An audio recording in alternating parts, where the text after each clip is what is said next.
X in my name is not just a symbol or a target sign. A spell that attracts all who spit facts online all the time. Can you see it? All the ones who drag my name every single day. Can you see it? Can you see it? Can you see it? They keep saying you don't have what it takes to carve out your own name underneath the shadows of gods. And I keep waiting for the day disbelievers say I flew way too close to the sun. I wait, but it never really comes. The X in my name is not just a symbol or a target sign. A spell that attracts all who spit facts online all the time. The X in my name is not just a symbol or a target sign. A voice that compels all to rebel from all right shackled minds.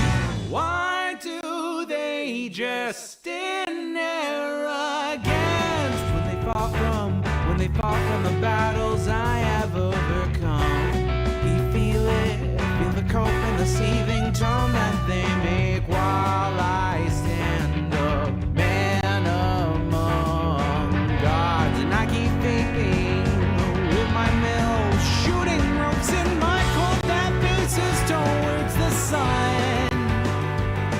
They hate, but I'm sitting comfy with their mom. The X in my name is not just a symbol or a target sign. A spell that attracts all who speak facts online all the time. The X in my name is not just a symbol or a target sign. A voice that compels all to rebel from all that shackled mind.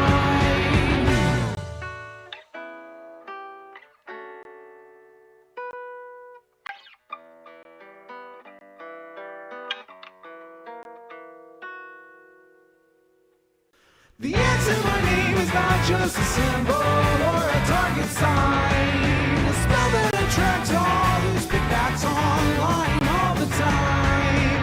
The X in my name is not just a symbol or a target sign. A voice that compels all to rebel from all right shackled minds. It's you and me, your mom, it's me. I'll take another hit from my name. You've seen it now. Watch me right now. Punch your face now. Show you how.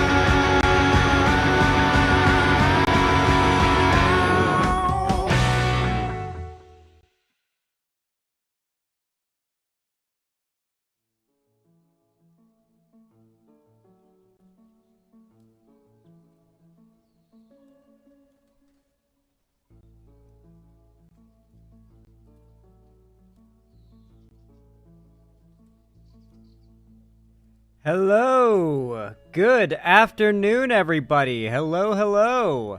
I have returned to you all.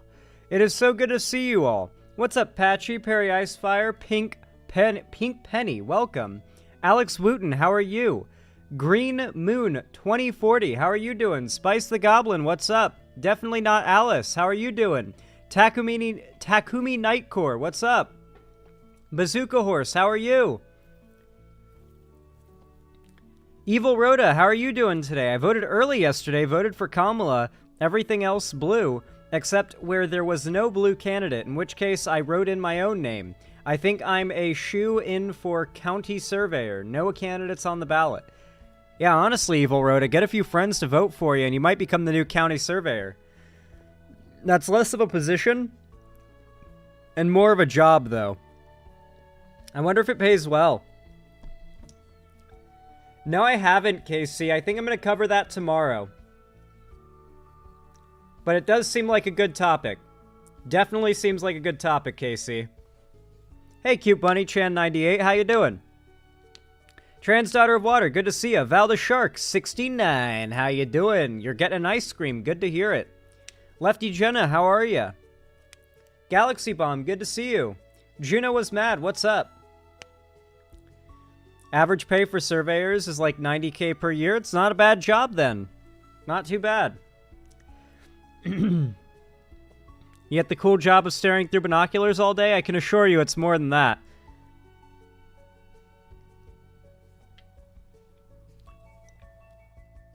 Guys, I'm so addicted to Stardew Valley. I genuinely am. It is such a good game. It is so chill. It's like therapy, dude. Stardew Valley is like therapy for people who can't afford therapy. I'm driving home from work while listening to stream. Nice. Make sure you keep your eyes on the road, though, and pay attention, okay? Don't be getting into a crash because you're too focused on your phone or my stream or anything like that, okay? I just left a trade pre-apprenticeship info session and found out if I submitted some paperwork before my 22nd B-day this Sunday, then I can get funding for job equipment because of my homelessness. Aw. I heard about... Yeah, I'm sorry about your homelessness, Spice the Goblin. I'm really sorry. Is Pastor Dean here? He was earlier, but he was back to talking his usual shit, so I just put him on a 24-hour timeout, just so we could enjoy a chill stream today without a conservative raving in the chat. I want to play Stardew Valley blind, so I have to avoid a lot of things related to it. I like getting odd. I highly recommend playing it blind. It's been a fun experience. I thought he was arrested? No, different MAGA pastor, Canada's Joel. Hey Zan, I have to make an announcement. I messed up. I got banned from Tyler's server for making a distasteful joke, and I'm not proud of it. Well, damn, Galaxy Bomb, you should have known better. I can't help you get unbanned. I've got no power over that. You just kind of... You played yourself. That's why you gotta think about what you say before you say it. Been playing a game called Coral Island. Think Stardew Valley, but it is 3D and has diving as part of the gameplay. That's raw. Have you heard Maga destroyed a ballot box in Phoenix, Arizona? Doesn't surprise me. They've done this before. Your Honor, it wasn't my fault. I was watching Xanderhall streams. You killed 15 children in a car accident. You plowed through a children's soccer game. Your Honor, I just don't think you can match my freak.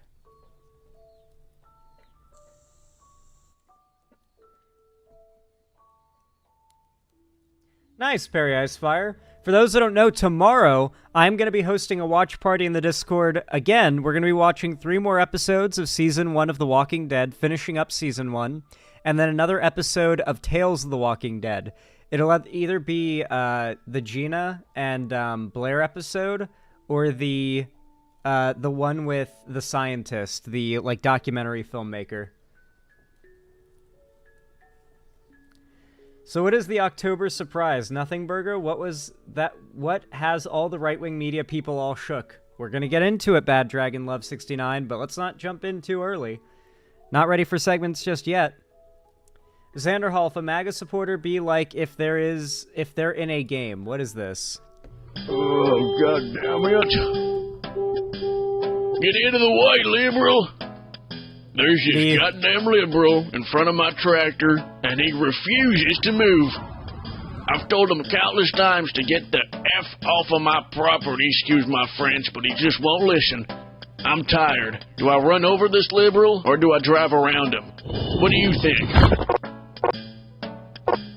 I don't know.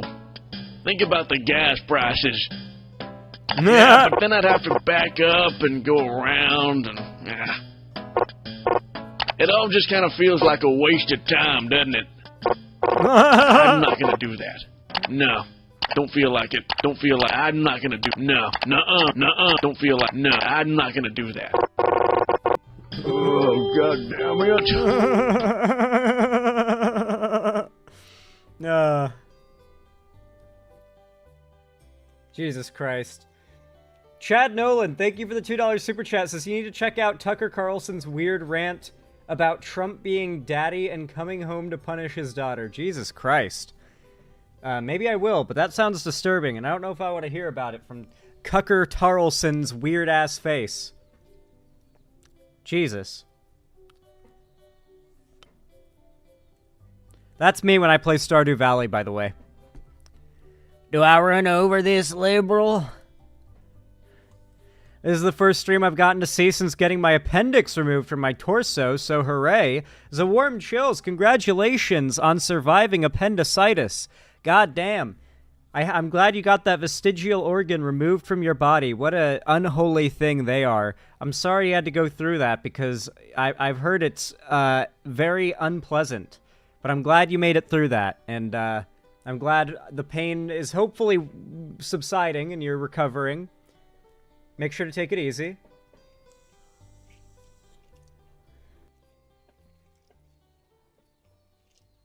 Understandable, Galaxy Bomb. Xander Hall, do you plant starfruit or ancient fruit? I've never seen either of those yet. I just made it to fall this morning with my friends, and day one of fall, like as the morning started, I had to hop off and close the server so I could get ready for stream. So tonight, I should be able to progress further. Yeah, One Piece 34. Tomorrow.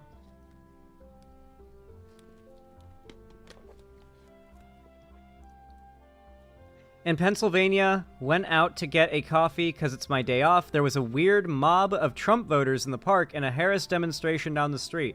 Shit is truly getting crazy, and I stopped to shake hands with the old guy doing the Harris demonstration.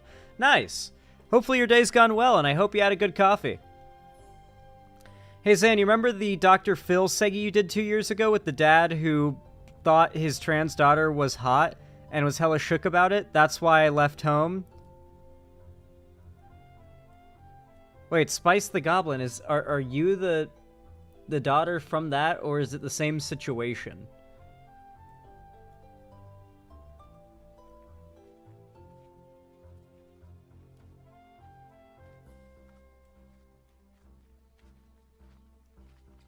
Now I'm confused. Same situation. Okay, not same people, same situation. Jesus Christ. Well, Spice the Goblin, I'm going to have to move off from this topic very quickly because the only things in my list of things I want to say are stuff that would either get me arrested and or banned off of YouTube.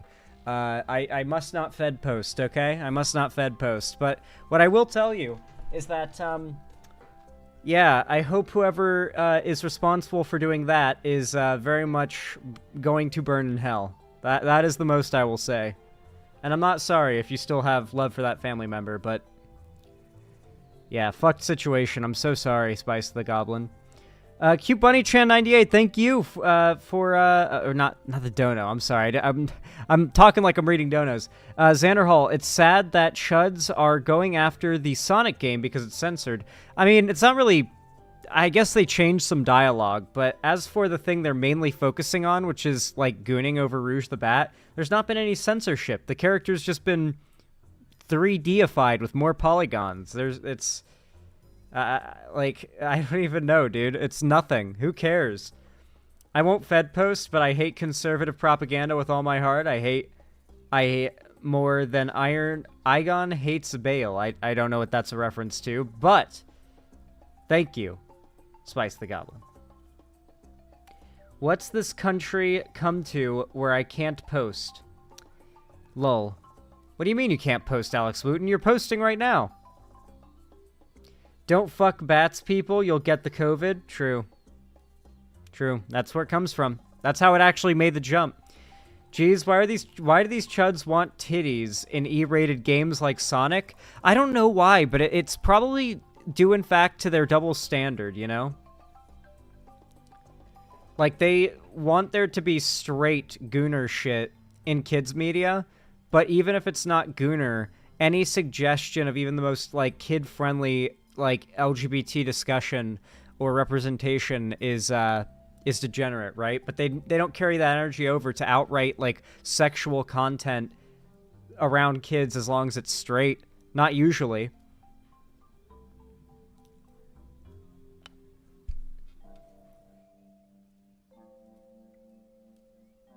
Actually, we found out that the appendix is not vestigial. It's actually a storehouse for gut biome. And when you have it removed, got mine out in 2019, it can cause issues with your digestive system. Huh. I guess that makes sense why it's so bad when your appendix bursts, because it's like an explosion of like bacteria, gut bacteria, out into your like bloodstream in your body, and it's like, oh god, my appendix burst, it hurts, and also I'm being poisoned. That makes sense. My guts imploded when I had it. Jesus, I hope I never get appendicitis, dude. I hope I never get it.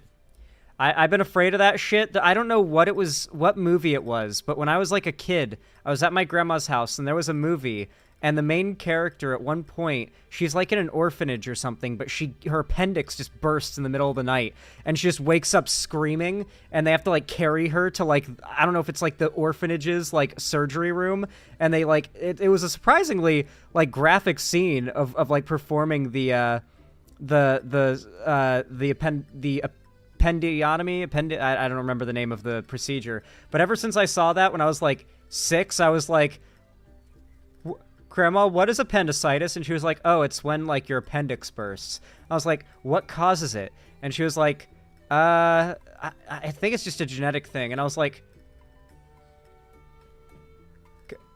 could it happen to me? I was like so freaking scared of that, and I still am.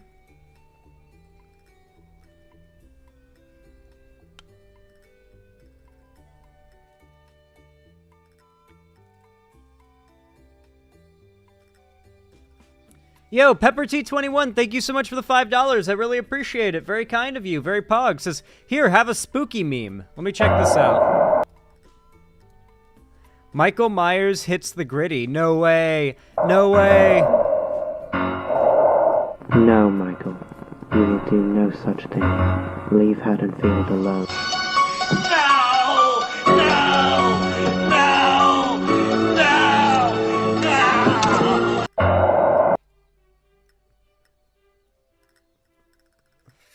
So fucking dumb, but that was a good one.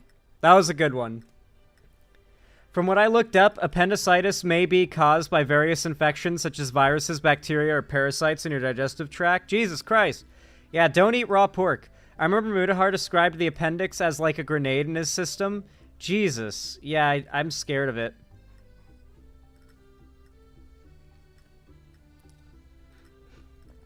Gallbladder stones feel similar to a burst appendix. I had that, but I don't know if it feels the same. Yeah, I heard about gallstones before, and I know someone who deals with those, and it's like, oh,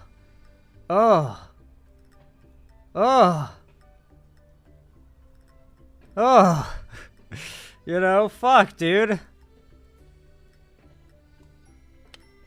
Yeah, pretty awful. Thank you for the $5, PepperT21. Hey, guys, if you want to support the stream and the channel and you don't have the money or don't feel like donating, that's completely fine. There actually is a way you can support the stream and the channel for completely free, and it takes just half a second. Hit the like button. Every single thumbs up, whether it be on my videos, my streams, my VODs, whatever it may be, it boosts my content in real time in the algorithm, resulting in a direct and immediate rise in subs and new viewers. So I really do appreciate it. It helps immensely. Obviously, if you're watching videos, comments do the same. It compounds the benefit of the likes. So thank you to everybody who does that. I really do appreciate it. Jesus Christ, Alice Hunjad. Yeah, you needed to do a laxative percent speedrun. That's for damn sure. Jesus Christ. All right, everybody. So I want to get into segments in a minute, so I am going to quickly run upstairs and grab myself a new water, because I'm completely out, and I am going to dehydrate if I don't hydrate, and a Monster Energy, so I can boost my awakeness and energy for the stream. So I will be right back, everybody. Don't go anywhere. I'm just running upstairs to grab myself a water and a monster. You haven't missed any segments, Mike O'Moran. I am about to start in a minute, though, so don't go anywhere. I will be right back. Thank you for coming, by the way, but stay tuned.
Yo, this is Stardew Valley music. I apologize for being muted. I forgot to unmute. My bad.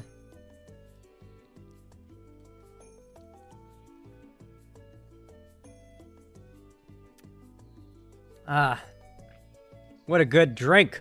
Oh my lord, my first monster of the day. It's like drinking an Estus flask. You should really try some other flavors of Monster instead of battery acid flavor. I've tried all the other flavors and I hate them all. This is my favorite flavor. It doesn't taste like battery acid, it tastes like green Jolly Rancher.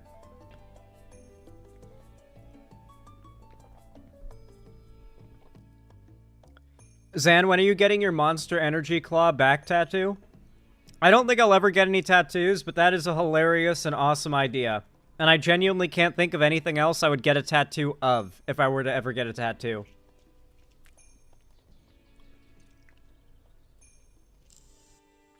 Yo, PGC the Demon Thing, welcome to my stream. I hope you enjoy your stay. Welcome, welcome. I had a Rockstar Energy once before, and it tasted like cherry Tylenol. Oh. Yeah, it sounds awful. TBH, I drink Monster Zero mainly so I can cut back on my sugar intake. Yeah, fair. Understandable. You should get your name tattooed on your ass so you can say to anyone, I have your ass. I have your name on my ass.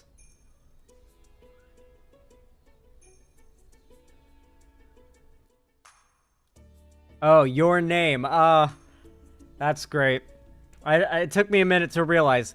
I should get my name. Oh, yeah, my name. The word my name. Okay. That's good.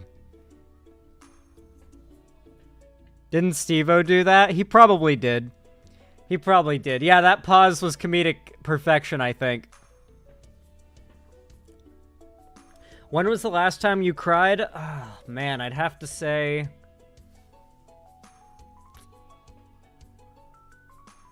20 years ago.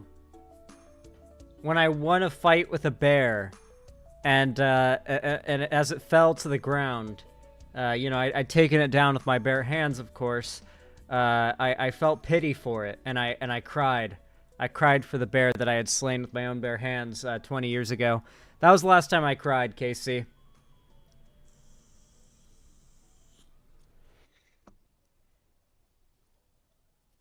One of my coworkers has a monster tattoo on his neck. Oh, man. Oh, that's a interesting tattoo choice and an interesting spot. Not even somewhere you can hide it, either. He's proud of it.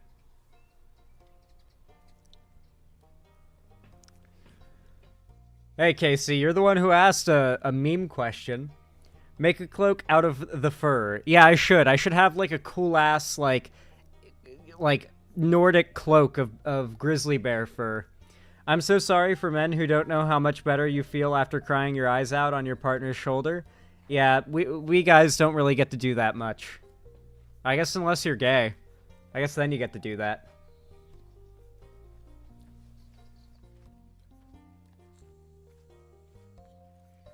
Jesus, Bazooka Horse. Remember when Master Shake... he got his tattoo as well, which it was Kentucky Cobra, but then the Cobra turned out to be alive and it was eating people while he was asleep. I have no idea what you're talking about, Takumi Nightcore. I left stream early yesterday to break down. Glad I did. I'm sorry, Spice the Goblin.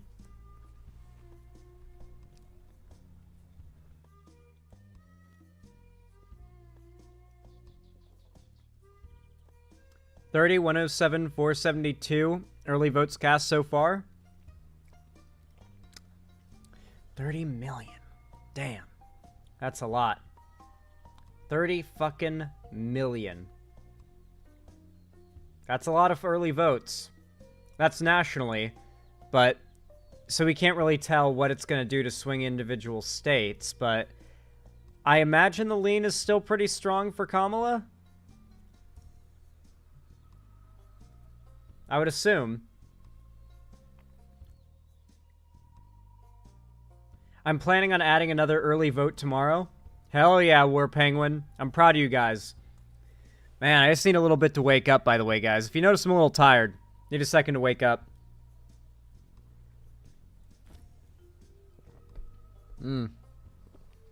Oh. Awakened. How many monsters do you think I need for a monster manual? I have no idea, Pepper T21. Alrighty. Let me get the first segment of the day ready. Let me get it ready.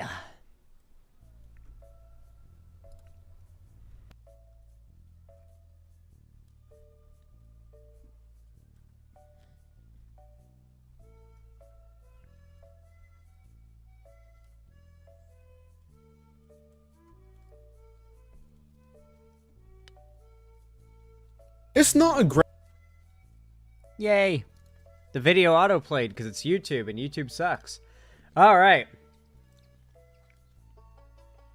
Are ya ready, kids?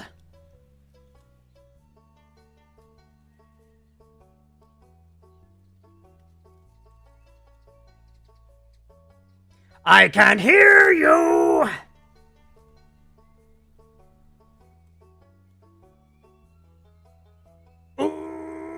You all know what to do when I say action, right?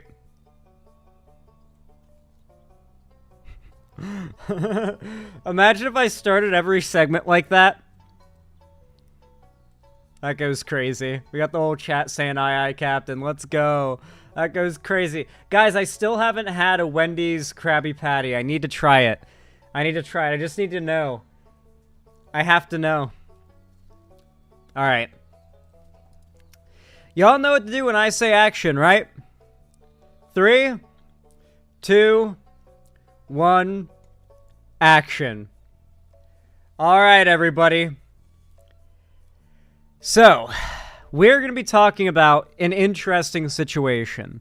As you may know, the right is, very much built their current state of prominence on the internet, controlling internet culture, off of fighting against this trend that really blew up in 2018 and 2019 called cancel culture. Now, there is still to this day, even among people on the left, a pretty strong debate about whether or not cancel culture was ever even real. Whether or not it was just people dogpiling other people how they always have done, but just giving it a name for the first time in a while. Whether it was just people were giving it more attention or if it was really this new big trend or problem. Regardless, the perception was that young people in particular and progressive people were getting cancel happy. They were jumping to cancel everybody. And there are definitely cases where this is the truth. Like, don't get me wrong, it really does seem like in that time period people were extra ready to jump down anyone's throat and try to destroy them. And it felt like everybody was it felt like every week you either had a false cancellation going on that, like, once getting to the bottom of, you would, like, defend the figure who was getting canceled from false allegations, whatever, or it would be, like, a good cancellation, like a proper one, for good reasons, and, you would probably be behind it, right? And at the end of the day, the fact that there are a lot of figures that have done awful things and still can't get canceled, for example, Dr. Disrespect, who's currently at the peak of his career at the moment after getting outed for sexually texting minors and stuff. It's hard to believe that cancel culture was ever really real. I feel like cancel culture was real really just within the left and within particularly progressive spaces, but outside of that, in like more normie areas and certainly on the right, I don't think it ever really took off. And yet, the right was able to turn this idea of canceling into a boogeyman, right? So, it's ironic that years later, while the right still has full control of internet culture at the moment, I mean, not full, but a lot of control over internet culture at the moment, that they would choose to attack a beloved celebrity, effectively canceling him. So this video, I was sent this video in my Discord server. It's pretty new. It's by CDTV Productions. I'm going to drop a link to the video in chat really fast for you guys to go send some support. It's called Eminem's Latest Controversy is Really Dumb. And I'll say, I like Eminem's music from time to time. So besides like some allegations of homophobia, I don't really know like what they... I mean, that'd be something left-wingers would get mad at Eminem for, so I don't know what the right's getting mad at him for. Is he coming out as woke or something? Are they canceling him just because? Like, I don't know. I genuinely have no clue. At this point, it seems like the right is running around aimless and directionless like a beheaded chicken. So let's check out this video and see what it is all about. Like I said before, link to the original video is in chat. Let's check this out. It's not a groundbreaking statement to say that Eminem is no stranger to controversy. Throughout his entire career, he's constantly been in hot water, especially when it comes to social and political topics. He pretty much... Oh, yeah, I forgot. Eminem is based. Fuck, I forgot. I don't know why that completely, like, flew the coop of my mind, but, nah, like, Eminem is an edgelord. And, like, Fed posts about, like, Trump and shit. Like, there's been massive controversy over that in the past. Okay.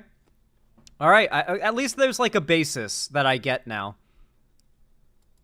Laid the groundwork for the piss people off to get famous rappers that would come after him. But this latest controversy that he's... Me and this YouTuber have the exact same audio thingy.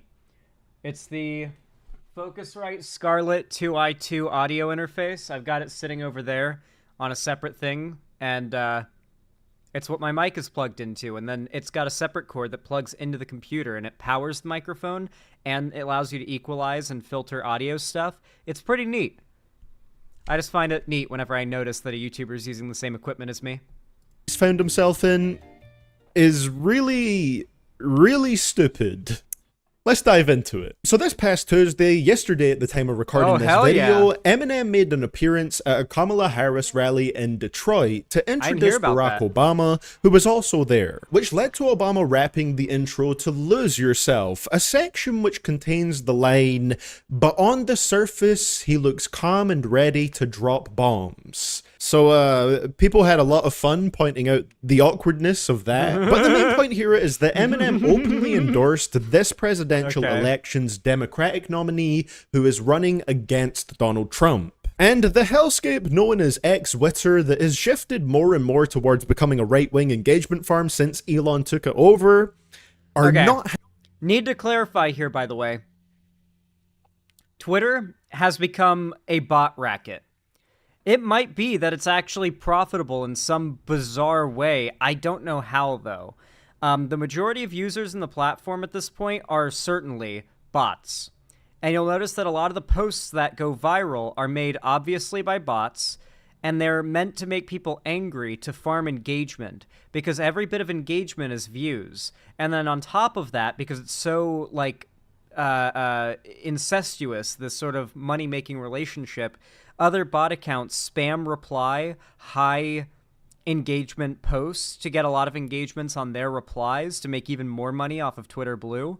The whole Twitter Blue monetization system was like the ultimate path for Elon to turn Twitter into a bot-infested, doesn't even have humans in it. It's just bots posting rage bait to attract other bots to repost and reply over and over and over again. It's almost like the follow for follow logic. Like, I'm a small streamer. If you follow me, I'll follow you back. It's not a logical thing to do. It means you have no audience if that's how you build up all your followers, doing follow for follow. That is literally what Elon's entire platform is becoming.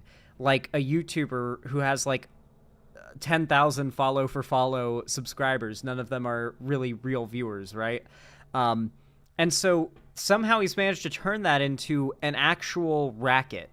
And the shitty thing is, the users who are operating the bots and running them are the ones making a lot of money. They have no interest in stopping this. The users have no interest in leaving that are running these bot accounts. In fact, it's like a constant, like, evil draw if you're a Twitter user still to get Twitter Blue and start spam replying beneath high engagement posts to start making money off of the views and the engagement. Like, Elon is trying to use money as a perverse incentive for ruining the platform further. It's gotten so bad, guys. happy about it at all. I grew up obsessed with Eminem, like all I listened to for years. Unfortunately, he is now a pathetic loser. The same guy that wrote all these songs about anti-establishment, going against the grain, just to become a little sheep and do what he is told. Many such cases. That guy votes for Trump, by the way, because remember, Trump is anti-establishment and is going against the machine. You know, like cucking yourself for a billionaire, felon, like sex criminal. That's going against the machine. That's being a rebel. Come on, dude. You don't get to do this whole like, celebrity who does the whole edgy thing, endorsed Kamala Harris, what happened to their principles, when the other candidate is someone who's 100 times worse or more. Like, it doesn't work that way. Someone explain to me why Eminem, a bunch of other names, all wealthy men, all with something to lose, felt the need to be vocal about this election, endorse Kamala, and felt the need to speak out against Trump? Why you think they taken this so serious? This is a really interesting one, this conspiracy idea that these rich, wealthy celebrities, they don't talk about big, massive corporation business owners, but rich, wealthy celebrities, those are the rich people you're allowed to complain about on the right, that they are afraid of Trump winning, to imply that Trump's policy would somehow like tax rich people more and like middle class and working class people less. It's like these Twitter bot accounts have to evoke the vibe that Trump might engage in borderline Dem-soak policy in order to convince people that Trump is best and Kamala Harris is worse. Have you noticed how many conservative talking points, how many pro-Trump talking points are attempting to gaslight people into thinking Trump is somehow more socialist than Kamala Harris? The people arguing for Trump don't know about what socialism is. They just think of it as a dirty word, so they describe things that are basically socialism or social democracy as like amazing things that Trump might do, but it's just bullshit he'll never actually do. But they're evoking left-wing ideas to try to make Trump sound better. Doesn't that mean something to you guys? I think it's important to keep that in mind. The right definitely still has a stranglehold on America, but in the most tenuous sense.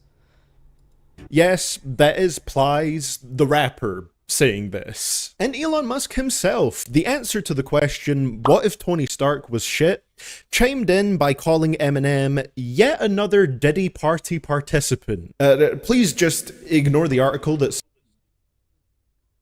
Elon Musk is pretty good at projection, and everything he says that he's against is a self-report of what he's for. Really good example is, do you remember what one of Elon Musk's biggest talking points when he was moving to buy Twitter was? Who remembers? That Twitter is going to be bot-free. Did you guys ever think Twitter could be more bot-infested than it was back in, like, 2020? Did you guys even think it was possible for Twitter and the bot problem to get this bad while being operated by someone who cares at all about the well-being of the site? Like, Jesus. On the screen right now, I'm sure it's not relevant at all. This was probably one of the most hilariously wrong assertions in all of this. Eminem has been throwing jabs at Diddy since the dawn of time. He has never trusted that man. On his most recent album, he literally called Diddy a rapist. It's also just pretty bad form for the owner of a platform as wide-reaching as Twitter to be falsely accusing somebody of attending predatory sex parties. Another user who got involved in a similar way is that Dom Lucre guy saying, "Dear Eminem." Hold on. In a similar way is that Dom Lucre. We call this guy the child porn guy. This guy, to epically own the libs, posted a video, a like child porn snuff film video. It's like so infamous. There's a name that is associated with it. He posted this for, I don't even know why. I don't know what the context was. And there was no context that would have made that a acceptable thing to do. Yeah, I think you got it, guys. Yeah.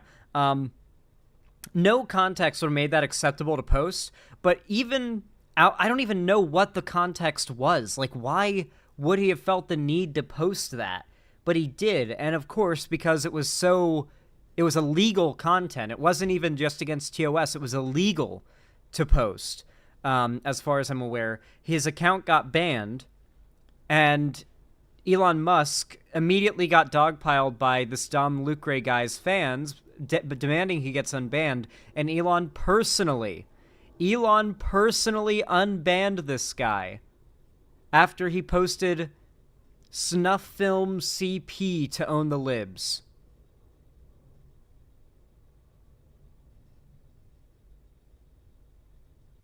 Did he get arrested? No. Per guy saying, "Dear Eminem, you have been selected to be exposed," using an image of him that was, promotional material during the Relapse era, an album where he was portraying a serial killer character, but obviously in this tweet it's used to infer that there is some sort of demonic energy surrounding Eminem. And this is a... Yeah, you're totally going to expose him. Mind you, if you're ever wondering about, like, how much do conservatives care about protecting kids, even after all this happened, like a year after all that happened that I talked about, this dude's tweets still pull, like, 83,000 likes. Because conservatives like hurting kids. Some sort of demonic energy surrounding Eminem. And this is a pretty wild thing to say about somebody else when this is a real article that exists about he's talking something about that you actually did. This is somebody so desperate for engagement that they literally posted screenshots from an illegal video onto their account and then got reinstated by Elon. So that's just a quick personally by Elon, by the way. Elon personally reinstated him. Literally an illegal video. And on top of that, you have to know he got paid for that. The amount of engagement a video gets, and mind you, rage equals engagement, anger equals engagement. It's why conservative stuff on Twitter is so profitable. He made a shitload off of posts like that, and people are encouraged to make insane posts like that because it gets so much rage engagement that it's a big paycheck.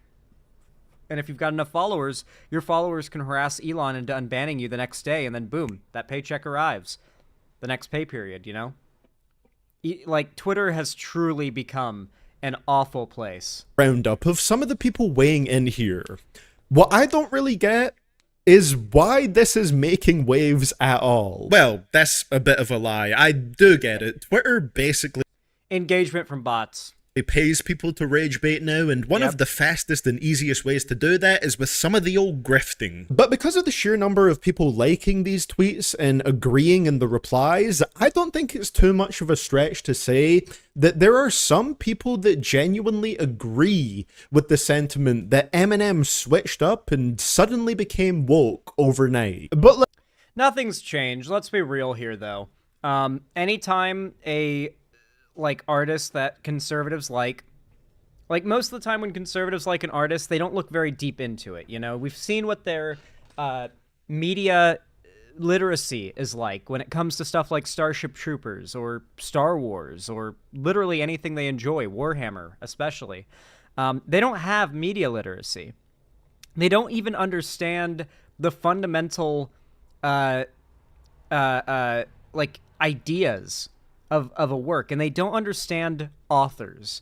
Oh my god, do they not understand authors and creators of beloved works? Obviously, Helldivers is a good example. One of my favorites is a Tolkien guy, is the quote that is so often misattributed to a false intent that Tolkien did not mean it for, and that is the quote that Tolkien didn't like allegory.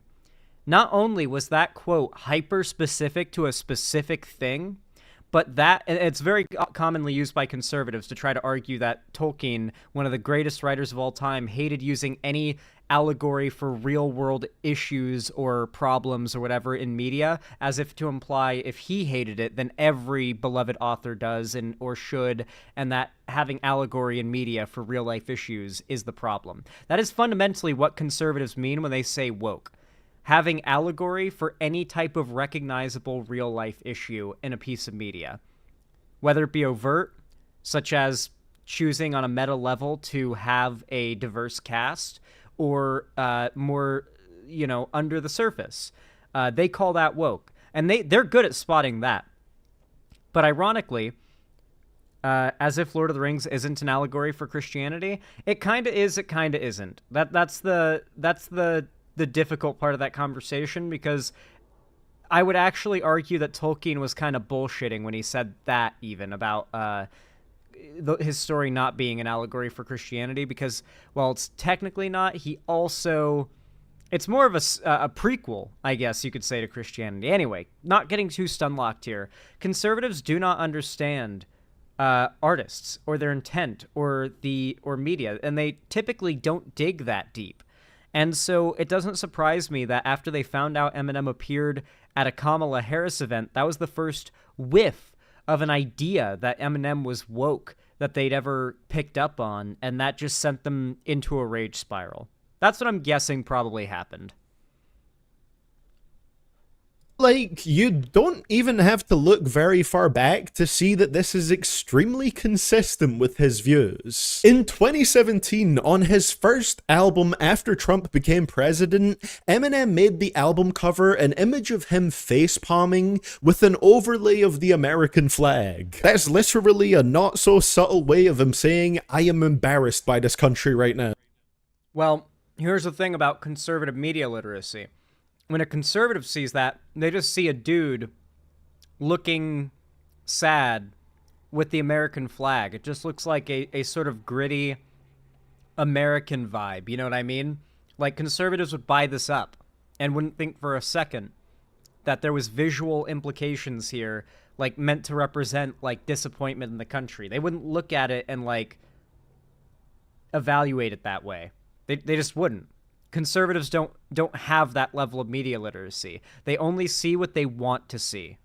It has songs like Home, where Eminem calls Trump an Aryan who should be buried in the first lines. Someone get this air. Like I said, Eminem has a history of saying some edgy Fed posty shit about Trump.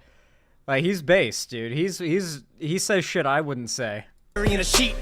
Time to bury him, so tell him to prepare to get impeached. Are we forgetting the 2017 Awfully Hot Coffee Pot freestyle, which was a whole verse dedicated to dissing Trump? And the year before that, he dropped the a cappella song Campaign Speech, where he talked about waterboarding Trump supporters. Run the faucet, I'ma dunk a bunch of Trump supporters underwater. Being anti-Trump is literally like...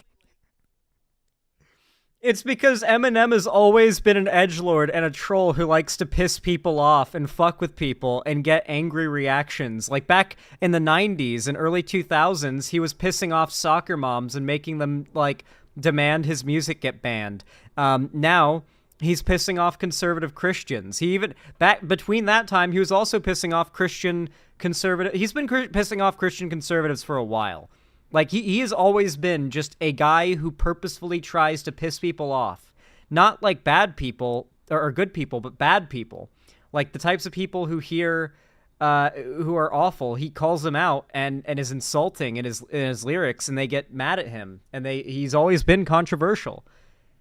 That's his entire thing, and has been for decades, dude. Nothing new here. The conservatives are just mad that they're the targets now. Like, the furthest thing from being a new topic for Eminem. And it can go even further back than that. As mentioned before, a lot of people upset at Eminem about this talk about how he's changed, and how they used to love his music before he became a woke grandpa shitting on...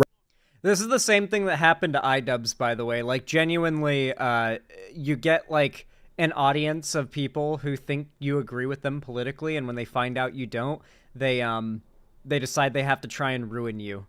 The same thing happened to iDubbbz.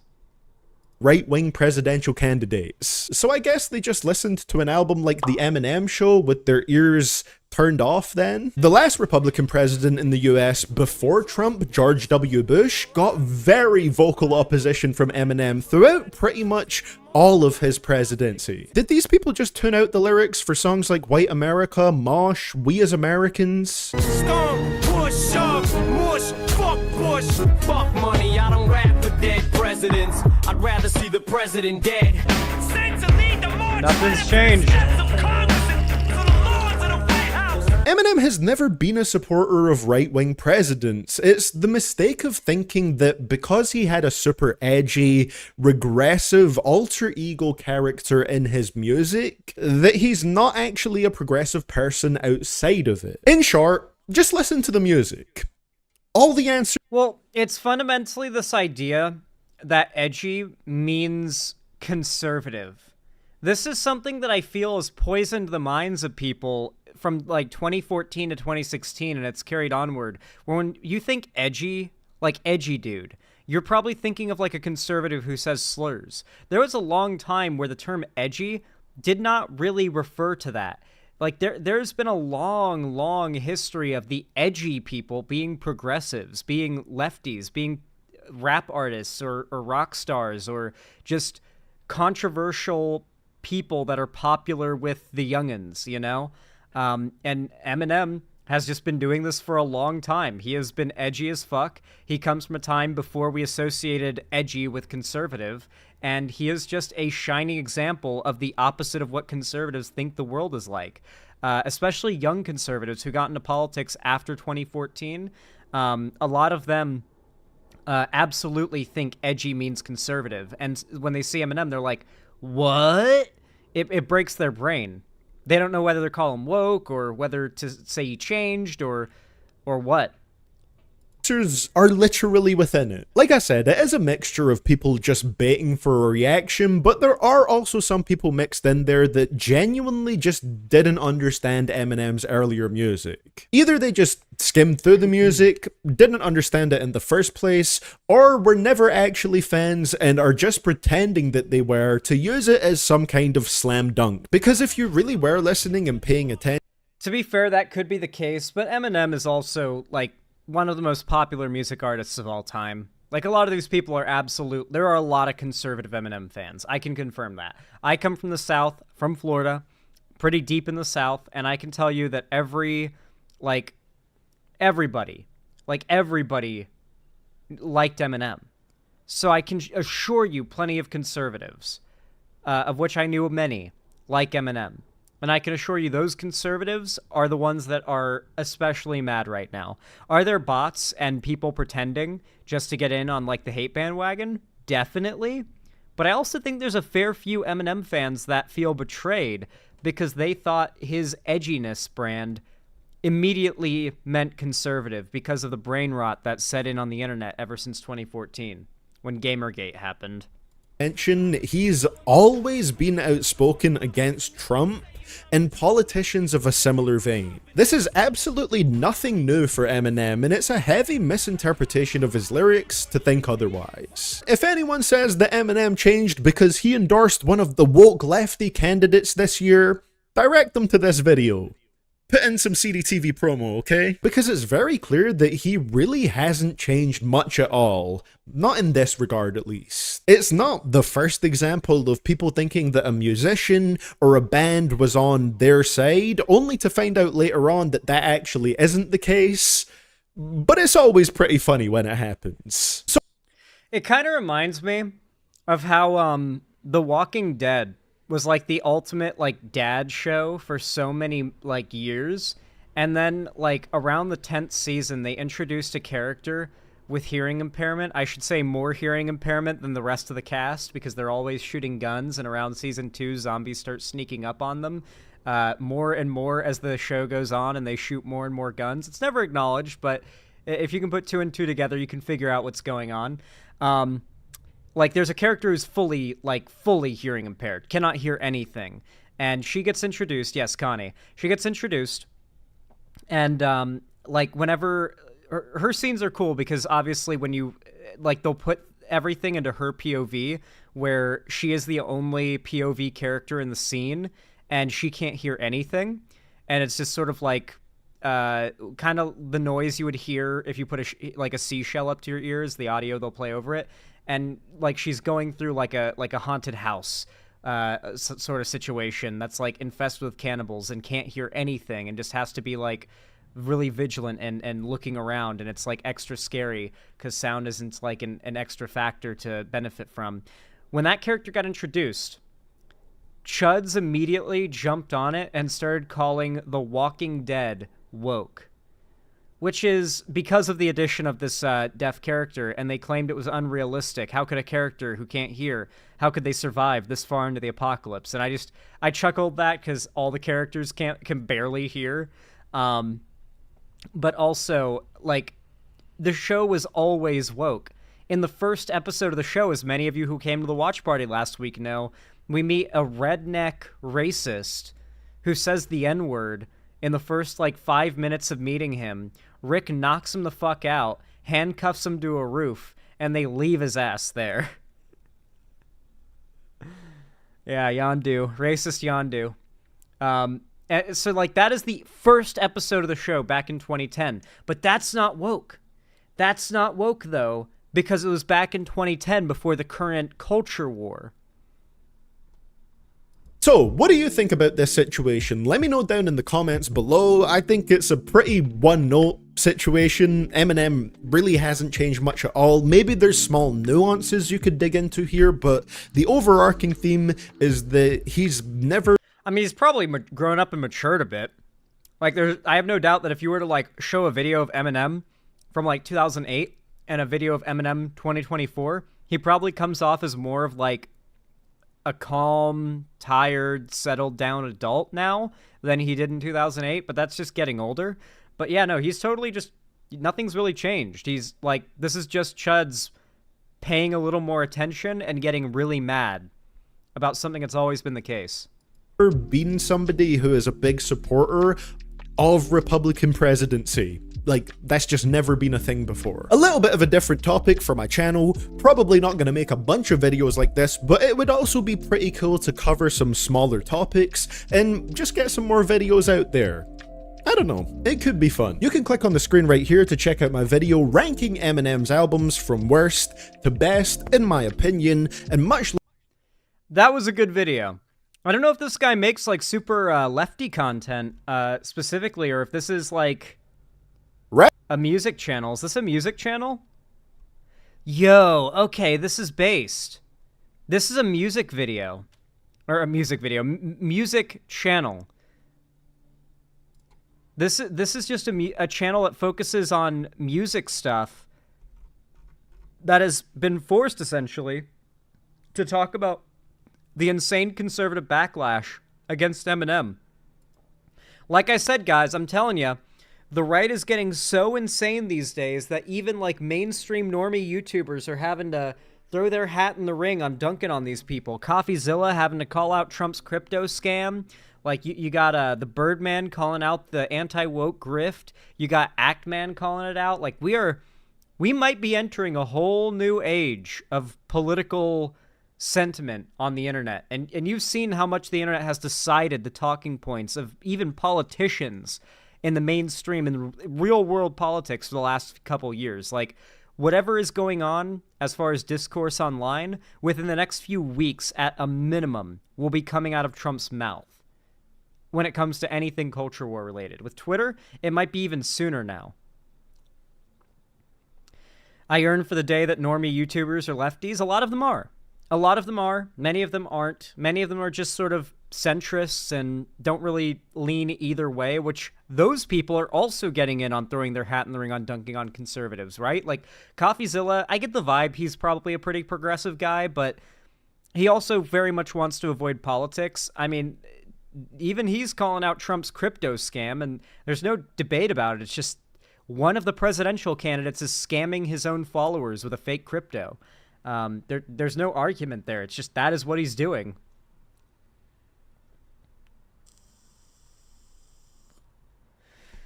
Anyway, if you enjoyed this segment, found it entertaining, educational, or even enjoyable, then please consider leaving a like. Every single thumbs up goes a long way to boost the channel in the algorithm in real time, by the way. Whether you're watching live, one of my videos, or my VODs after the fact, it really does mean a lot. Thank you to everybody who does it.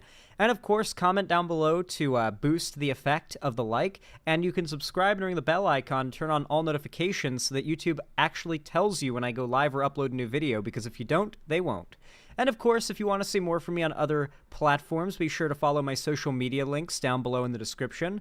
And finally, almost finally, make sure to join my fan Discord, link down below as well. It's totally free to join. It is the main hub of my community and fan base, and every week I host either gaming events, call-in streams, or watch parties there.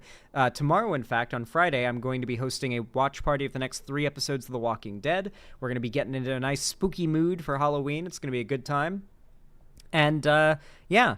Finally, if you want to support me directly, you've got the money for it, and you feel like it, of course, then consider donating, subscribing, or gifting a sub on my website, xanderhall.com/live, or supporting me financially through YouTube, Twitch, Streamlabs, Stream Elements, Patreon, or buying merch at the Streamlabs link down below. Really helps me. It helps me keep the lights on and the roof above my head here at the Xander Hall studio, so thank you to everybody who does that, as always, and thank you. Have a good one. How do you guys like that segment? I feel like it came out pretty solid.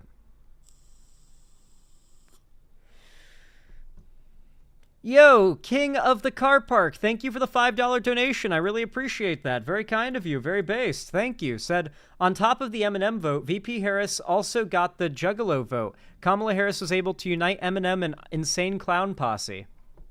I got a 404 page not found error there. Maybe you ran out of space, but at least you gave me the story. Apparently, Eminem and ICP were at the event.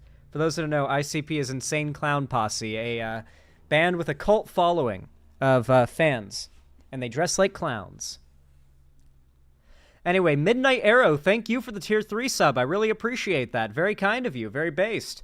How many months is that, by the way? I don't want to undercredit anybody. Said, yo, just finished a 36-hour paramedic shift. Good lord. My blood is likely just monster energy at this point. Good god. Oh, my lord. Well, I always love to hear that I've got fans who do, like, important jobs. Like, the idea that my work is, like, entertaining people that are doing work that is, like, directly more important on people's lives, it makes my work feel more valuable, you know what I mean? It feels more validating. So that is fucking awesome that you're a paramedic, and I'm sorry you just had to work a 36-hour shift. Jesus. I imagine you're probably dipped out and got some sleep by now. I'm sorry I didn't read your dono sooner, Midnight Arrow, but I'll assume it's a 1-monther for now.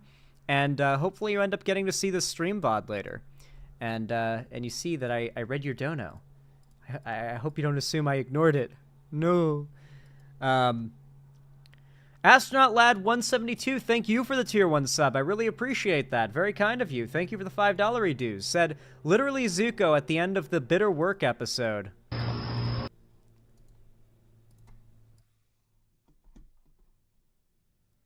I will say, when Ozai shoots those fucking dual lightning beams at Zuko and he deflects it, that shit went fucking crazy. One of my favorite scenes in the show. Is this what you want? Come on, strike me down, Zeus. You don't have the ball.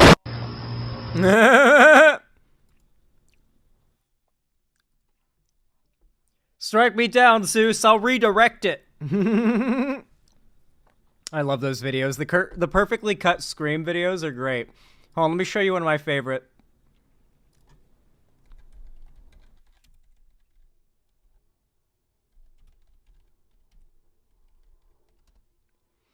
I love these videos. Two toasters should cancel each other out. Death Wish! Oh, I think I just shit myself. Two toasters.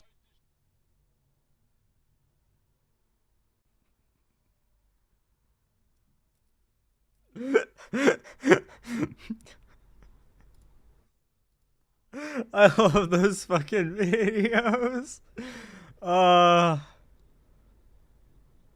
Here, let me see if I can find the unedited version. Here it is.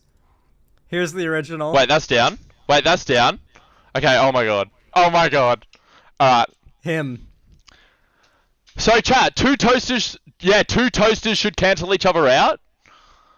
Alright. Death Wish! Oh, I think I just shit myself.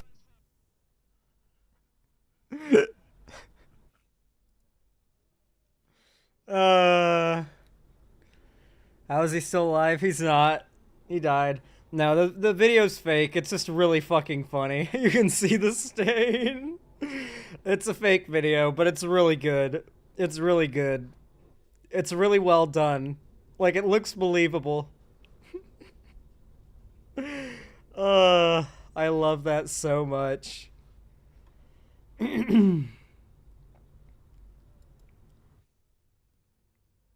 What an interesting thing to walk into. Let me see. There's people who've made, like, other variations, and they're all great. Okay, I think this is the original. This might be the original here. The lawless land of Kick, the streaming platform, has brought... Oh, no, this is just a Wild Spartans video. God damn it! God damn it. Every time when you think you found an original copy, it's like... Nope. This is an edit, or someone's coverage of it. Can I find that original video? Oh, that's a spoiler for From Episode 6. It's the preview. Oh, should we watch the preview? No, that's someone covering the preview. What the fuck? God damn it, YouTube. You suck. Is this it? I think I might have found it. I think this is it. Okay, I found the original one. Here we go. Fuck, dude. How do I do this? I'm such a good typer. Like scoop in there. That one's fake too.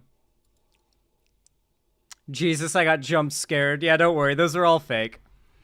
They're one of my favorite video trends, though. I want to make one of those, too. A fake, like, fork in the toaster, and then it just, like, explodes and cuts. Went to eat dinner, and I come back to Zan watching people electrocute themselves with toasters. I love this community. I am the best and funniest and most entertaining lefty streamer, unironically, though. I have the most personality. Unfortunately, though, as we all learned from Mr. Beast's rise to power, personality doesn't necessarily get you to the top. In fact, a lack of it is the best and safest way to get there. Pepper T21, thank you for the $5. I really appreciate it. Very kind of you. Thank you. Said, you know, Eminem has some crazy lines like in Houdini when he says, and I quote, "My transgender cat Siamese identifies as black but acts Chinese." You know, those bars go crazy, and if you're offended by them, then you just need to consider the fact that they rhymed like crazy, and it works, and you're mad. Are you new here? Perry Icefire, thank you for the $5. I really appreciate it. Very kind of you. Said, yo, Zan, I created a ban appeal Google form for your platforms. Oh my god, I can't stop burping. Monster Energy, let's go. If you'd like to view it, here's the link. Hell yeah, Perry Icefire. Yeah, you might want to port that over to my mod team primarily, because I don't do a ton of moderation these days. But they do, so they'd probably be best to look over those. Man, you guys are, like, talking mad shit about Vosh in chat. What's going on? Who brought him up? Not gonna lie, Zan is growing a jawline along the cheekbones makes Zan easier to draw.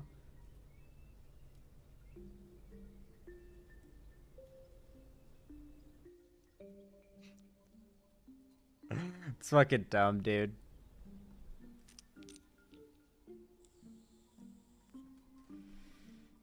I thought you wouldn't see that. Sorry, Perry Icefire. You posted it in chat. What can I say? Dog update? Oh, yeah. Let me find some dog photos for you guys. You're right. You guys have earned some dog photos. Let me find some good doggy.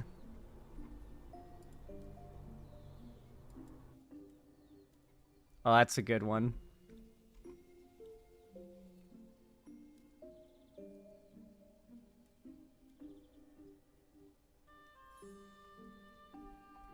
Let's see. Oh, and here's one that's very similar to...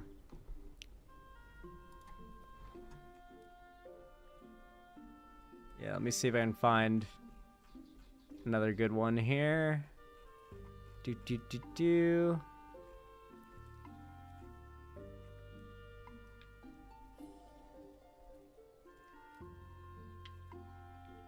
right.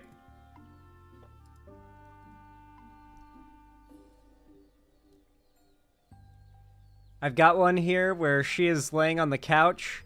Usually if she's laying on the couch, she will roll over and look at you like this.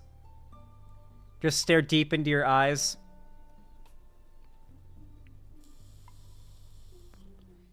She loves laying on the couch.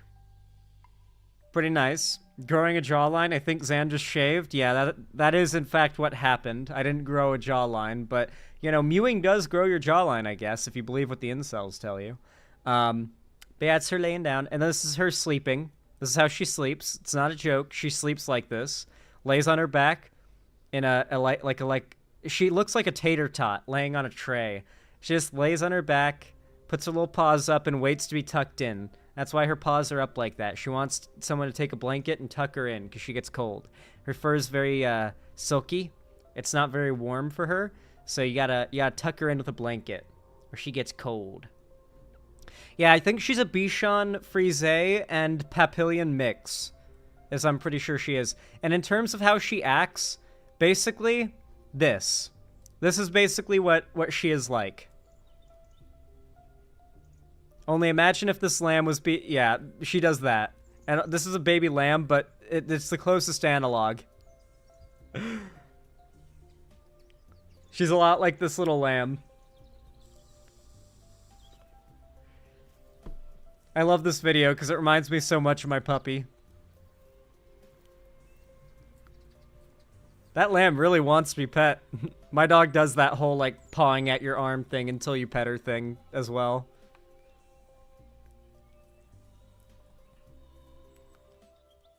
I know, it's such an adorable creature. I want one. I already have one, but I want another one now.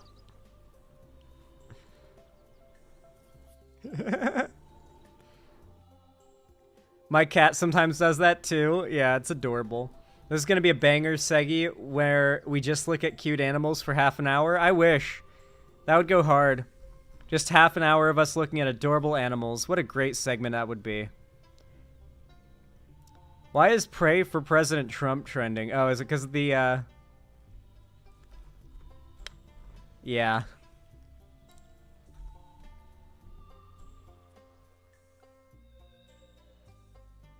Alrighty.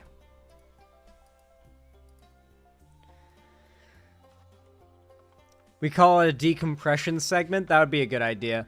Anyway, thank you for the $5, Perry Icefire. I really appreciate it. Very kind of you. Very based. You are awesome for that. Let me add that to the dono goal. And update the dono goal as well, because you guys have been very generous, and I haven't updated it once yet. Oh my god, I've been so forgetful. Such a forgetful Fred. My cat will meow until I pet him or rub his face against me until I pet him every morning. Yeah, he wants attention. Cats love attention until they don't love attention, in which case they'll just scratch the shit out of you and run away. And they come back to you when they want more. Pepper T21, thank you for the $5 as well. Thank you so much. You're being very generous today. Said, I didn't mean to come off as offended. I've said edgier Lamau. I've given Galaxy Bomb amnesty for joking about P. Diddy Lamau. And I've been listening to Big Dick Randy because Halloween. I was just in awe. Understandable. Thank you for the $5, Pepper T21. Appreciate or enjoy your Big Dick Randy, I guess. Thank you for the $5.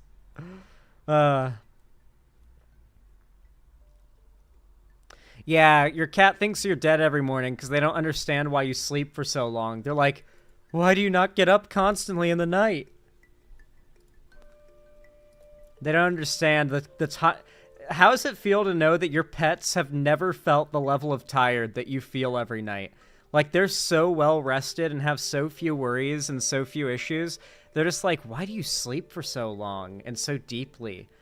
You know, you don't even get up and walk around while you're sleeping. Like, how are you that tired? It's because they live such lazy, luxurious lives. I spoiled the crap out of that little puppy.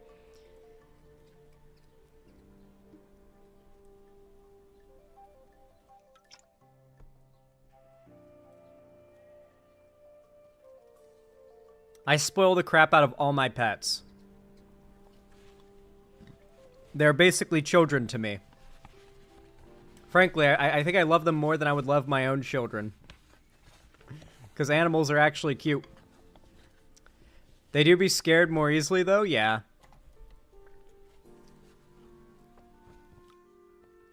Okay. Let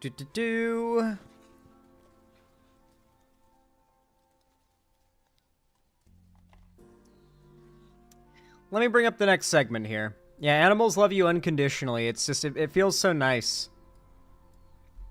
Oh, my mom sent some more photos of the puppy.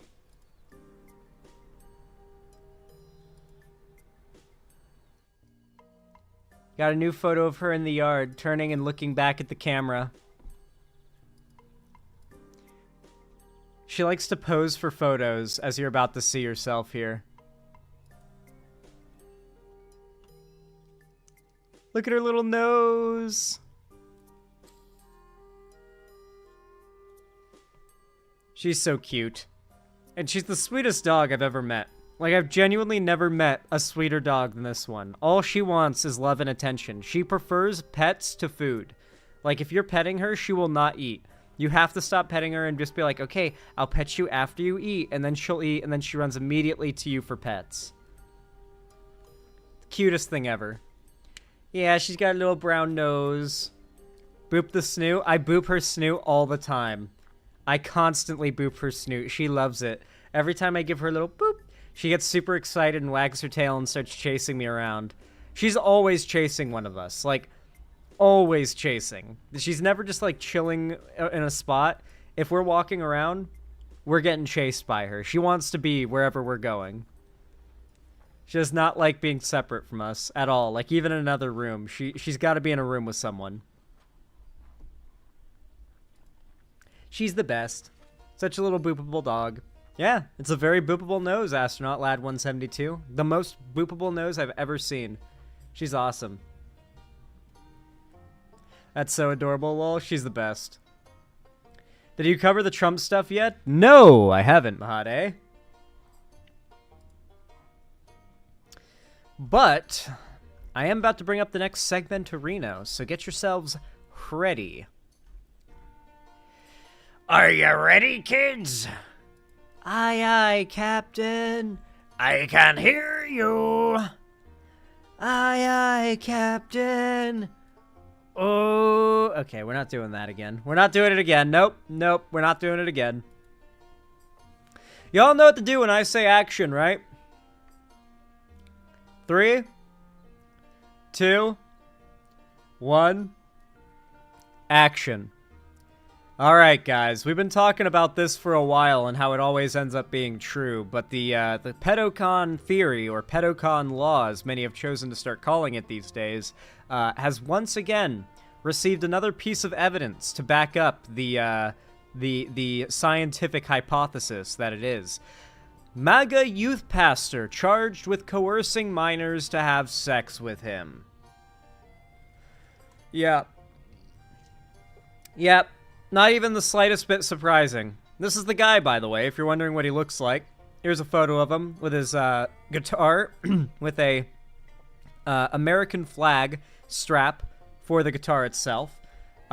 Zachary Radcliffe, the music and youth pastor at Oakwood Church in Salanti, Yashtana County. It's Ypsilanti. Good luck spelling that first bit. And then the other bit is Wash and then Tana. So I'm guessing it's just Washtana. But yeah, very probably somewhere very, very rural based off the name, to be honest. Is accused of a string of offenses relating to sexually abusive activity. Why am I not surprised? Because this shit's constantly happening. That's why. Hey, Balth, how you doing, man? How you doing? A Maga youth pastor, favored by the evangelist Jerry Falwell Jr., has been charged with coercing minors to have sex with him. Well, it's not having sex, it's rape. And send him pornographic images. Zachary Radcliffe, 29, of Saline in Michigan, is accused of a string of offenses relating to sexually abusive activity going back as far as 2011. According to state police, the alleged victims were aged between 12 and 17 at the time, Michigan State Police said. Radcliffe was the music and youth pastor at Oakwood Church in Ypsilanti, Washtenaw County, and once performed a song he wrote titled I'll Stand at Liberty Universal in 2019 during the Conservative Political Action Conference. Falwell, who was president of the school at the time, praised Radcliffe's performance at the time, saying, "I believe this song will become to this generation what Lee Greenwood's God Bless the USA was during the Reagan years," he said in a press release, which has since been deleted but is visible on a web archive platform. Oh, I love this. Whenever conservatives have had like a long association with a person and they get criticism for it and they defend that like association for years and years and years, and then that person gets outed for something that's indefensible and they have to drop any association and delete all of that defense. Happened with Shadman. Like, there are so many, like, old deleted tweets and stuff from YouTubers like Psychic Pebbles about, like, defending Shadman back in the day. So it's like, just, you'll have to see it. It's not even exclusive to conservatives, but it especially happens with conservatives a lot these days, where they, strangely enough, just have to keep on sweeping under the rug a lot of their associations when left and right figures within their sphere get exposed for, like, horrific shit. The alleged victims were aged between 12 and 17 at the time, Michigan State Police said. Radcliffe was the music in... Wait, did I read? Yeah, I already read that bit. Radcliffe was charged over the weekend with 4 counts of child abuse and 1 count of criminal sexual conduct in the first degree. He was arraigned on several other charges, including criminal sexual conduct and charges related to child sexually abusive material, police said in a statement. Police said they were first made aware of Radcliffe's alleged crimes on October 2nd, and that they had found multiple victims. And if you're curious about what this guy, like, good God, have you ever seen a more quintessential Trump supporter, dude? Like, especially a Midwest Trump supporter. When I imagine a Midwest Trump supporter, this guy is checking off every single box. This guy is the Midwest Trump supporter archetype. He just is. The investigation started on October 2nd, 2024, when information was received that Mr. Radcliffe solicited child sexually abusive material from a minor, the statement said. Search warrants were executed at both Mr. Radcliffe's office and residence. The investigation has identified multiple victims. The Oakwood Church said in a public statement that it was not aware of the full extent of Radcliffe's alleged crimes, but has heard other stories. The pastor was terminated from his job, effective without pay on October 12th. So here's my question. How does a church hear stories about a pastor in their ranks who is a youth pastor whose job is to work with kids, sexually abusing kids, and just not act on it? How do you hear rumors about this when you are dealing with someone whose job is to take care of kids and not act on it? The fact is, they didn't care that much. They just didn't care that much. There is no other excuse. There is no other reality. That is the simple fact of it. It's not just that this random Trump-supporting youth pastor ended up being a pedophile. That shouldn't surprise anyone. What should really stand out as one of the most egregious aspects of this entire story is the fact that the church was clearly aware of what was happening. They had clearly heard rumors, had complaints, there was some kind of scandal behind the scenes before it went out to the police and the law got involved. And this is not uncommon. It's really not. Within these insular, small town, Midwest communities, these hyper-Christian communities in America, there are so many local scandals that are just like kept under the rug, you know? They're just kind of kept away from the cops, kept away from the law, and dealt with as like a church matter or a family matter when a crime has been committed. This is how so many priests were able to get away with this for so long. The Catholic Church would just, like cops who've committed police brutality and got too much attention in the press for it, they'll just transfer them to a new church in a new town, protecting them and hiding their identity. The church has done this for a long time. The Catholic Church, which is a massive institution, and so do the smaller, like, individual churches within small communities. This shit is a rampant fucking problem. And you know what? It does not surprise me that especially younger girls, Gen Z girls, are at an extremely rapid rate dropping off of spirituality, not spirituality, I should say. They're dropping off of Christianity. Way less women going to church, way less women believing in God, a lot more women still believing in spirituality, but instead, what is quickly replacing it is, and this sounds like a meme, but astrology. Astrology isn't just like the meme, like, oh, girls love their star signs or whatever. It's actually replacing Christianity as the popular form of spirituality among younger women. And this is a statistical situation. Yeah, astrology is a pseudoscience. Don't get me wrong. It's still cringe, but hey, I'm glad that they are choosing to believe in something that isn't really harming anyone, you know? Yeah, it's like the Wiccan stuff, the pagan stuff. The reason why these ideas are getting so much more popular, particularly among young Gen Z women, is because of abandoning Christianity, but still a desire to have spirituality for one reason or another. But women are just not putting up with the state of the church, not after decades and decades and centuries of what has been enabled and protected within their walls. They're supposed to be houses of safety and worship, but for a lot of kids and women, they just aren't, and never have been. Quote, the information that we received was shocking, the church said. We were told that Zachary had been soliciting inappropriate photos and had possible videos from teens. We have also heard other stories. This information has ripped our hearts apart. Yeah, you've heard other stories, but didn't choose until now to act. The first time you hear a story like that, at the very least the second time, when it becomes a pattern, action needs to be taken immediately. Frankly, the first time whisperings of it were heard, action should have been taken. Some sort of investigation done.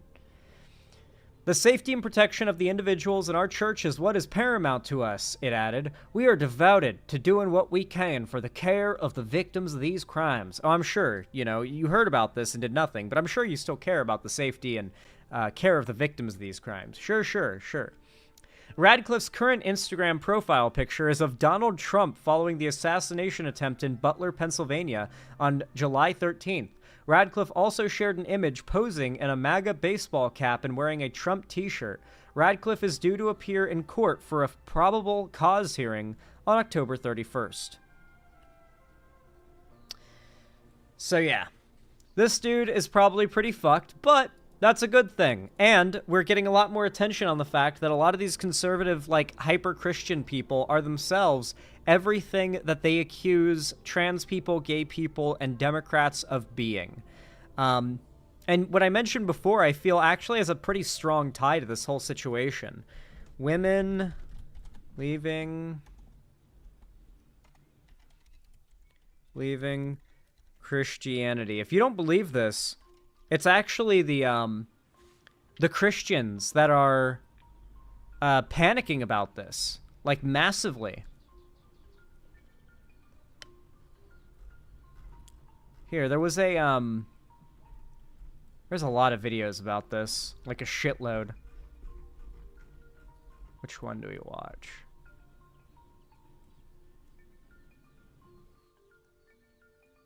I can't tell if this is like some Christian. Yeah, this is like a Christian news outlet. That's not the one. I mean, hell, you know what?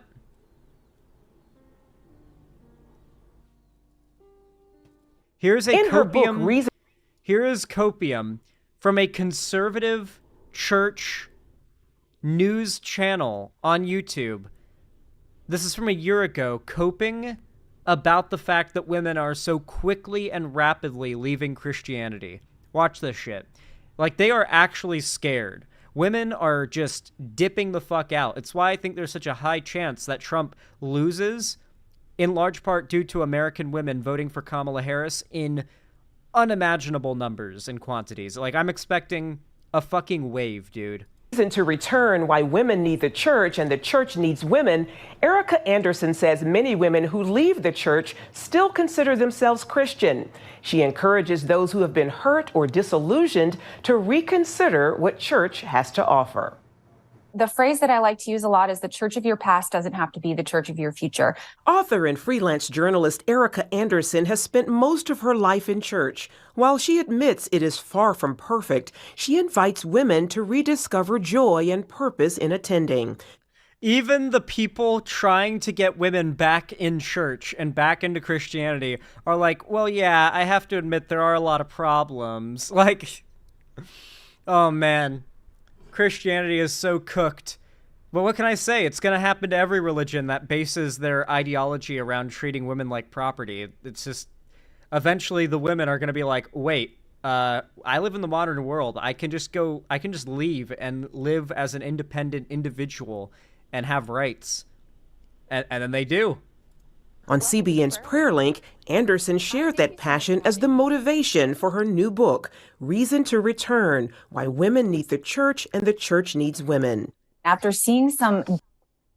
And remember, women very much don't need the church, have realized this and are continuing to. And the woman drain from churches is only getting worse, I guess you could say. It's only getting more severe. And that line is very real. Why churches need women. There are a lot more churches day by day that are becoming complete sausage fests. Just pews and pews of nothing but dudes. It's not the best look. Data about how many women were leaving church and showing that women were leaving church at a much faster rate than men in the past 10 years specifically, I knew there was a message that they needed to hear, because so many of those women, they're not turning away from God, but they do need an invitation back to faith community. According to Pew Research, remember, it's not enough to believe in God or be Christian. You have to give money to the church. That's what really matters to the like Christian industrial complex. Church women have grown noticeably less religious over the last decade. The share of nuns among women has risen by 10% since 2009. And the share of women who identify as Christian has fallen from 80% to 69% over that same period. Issues like... It's going down exponentially, by the way. This is a year old. This last year has been the biggest drop in Christian belief among women ever. Like, it's been the biggest drop in a single year. And, like, that's why it's become such a talking point in recent months, because the church is fucking scared. Women are done with Christianity at large. Like Church 2, involving sexual abuse scandals, have played somewhat of a role in the decline. A recent article in Relevant magazine points out that a growing number of single women are leaving over that issue. By far, the biggest factor propelling women out of the church is sex. The Church 2 movement attested to just how damaging irresponsible handling of the church's messages of sexual purity can be for some women, the article said. Which, of course, ties directly into the Maga pastor who was sexually abusing children. The church takes advantage of the fact that they repress. They encourage sexual repression, lack of sex education, in order to make kids vulnerable to these types of abuses. In many cases, the kids might not even know what is happening to them. That's why there's so much overwhelming criminological and sociological data that shows the younger you give kids a sex education of some kind, the more likely it is that they report any form of sexual abuse they experience and there's actual justice done for it, because otherwise they don't know what's happened. And hell, they might be lied to and told that they'll get in trouble if they tell an adult what happened to them. So yeah, there is a reason why the church pushes this idea of like, repression and purity, because it makes perfect abuse targets. As Anderson also discovered millions have left for a variety of reasons. One of the number one reasons is overwhelm, stress, busyness, which you might, immediately conclude like, oh, maybe it's deconstruction or maybe it's people, deconverting. But the truth is that most women that are leaving the church, they are not deconverting. They are not deconstructing. They still value their relationship. They are actually deconverting. The stats show that they're not becoming less spiritual, but they are not believing in God or the Christian God. The more popular belief, like progressively so, is actually astrology. It's not even a meme or a joke. It's literally astrology is replacing Christianity for like Gen Z women. With God. Many of them are looking for a little bit of guidance, a friend to walk with them. Guidance found in healthy faith communities that are beneficial for women and their families. all kinds of benefits happen for you and your family, including better rates of mental health, better relationships, better even physical health.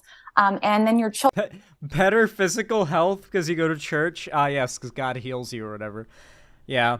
Anyway, like, this is what I mean when I say not even the Christians are denying the fact that women are draining from Christianity in the church. Like, it's actually, like, all hands on deck to try to secure a population of Christian women from just leaving and dipping out. The fact is, Christianity is becoming a boys' club in this country. We're getting to the point now where Christian dudes aren't going to be able to find dates or wives or families to start, because women are not going to be down to get with a Christian dude who's going to expect her to be property. They're not into it anymore. And this is what is terrifying so many of these older conservative men, is that women, especially younger women, are getting more and more independent. It's a terrifying thought for them. They hate the idea of independence. They want women to be reliant on getting married, getting an MRS degree, and becoming a housewife, because if they have any path to success or a happy life besides that, they might choose it instead of settling for their sorry ass, you know? Anyway, that's pretty much the gist of the whole situation. Obviously, this MAGA youth pastor is a fucking monster, but I feel like the church and the entire discussion around it is more of a prevalent topic. But regardless, with all that said, if you found this segment enjoyable, entertaining, or even educational, then please consider leaving a like. It is totally free, and it only takes half a second, and every thumbs up in real time boosts my content in the algorithm, forcing YouTube to show it to more new viewers. So I really do appreciate it, every single one of you who goes out of your way to do that. It really does mean a lot. And of course, you can comment down below to tell me what you think of the video and to boost and compound the effect of the like. And on top of that, if you don't already know, you can follow my social medias linked down below to see stuff from me on other platforms, and subscribe and ring the bell icon to turn on all notifications here on YouTube, so that YouTube actually tells you when I go live or upload a new video. Finally, you should also join my fan Discord, also linked down below in the description. I host weekly game events, call-in streams, or watch parties there. Tomorrow night after stream, it's going to be a watch party of the next 3 episodes of Season 1 of The Walking Dead. I really hope to see you guys there. It's going to be great. And yeah, it's just a fun time. I also announce all my new upload streams and videos there, so you really won't miss anything if you join that.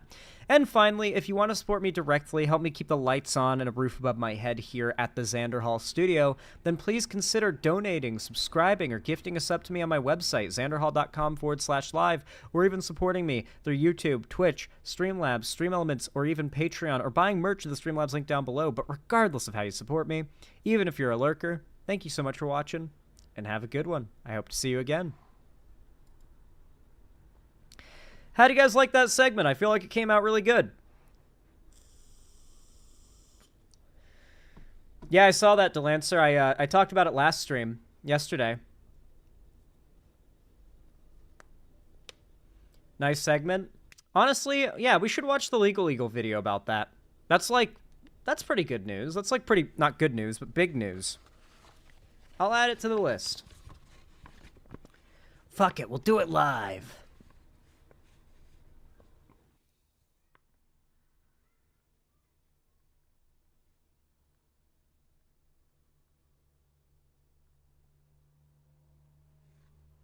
All right.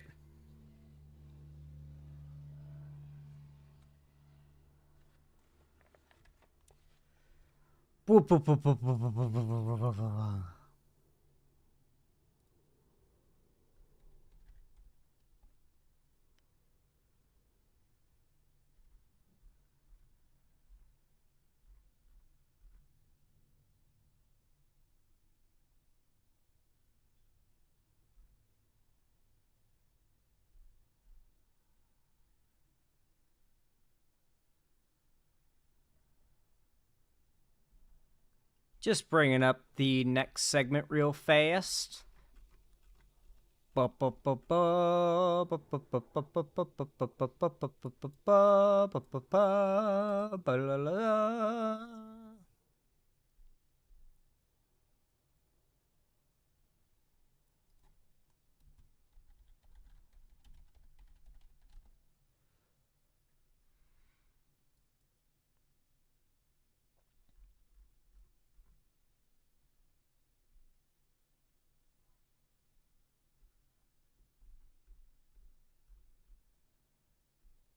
All right.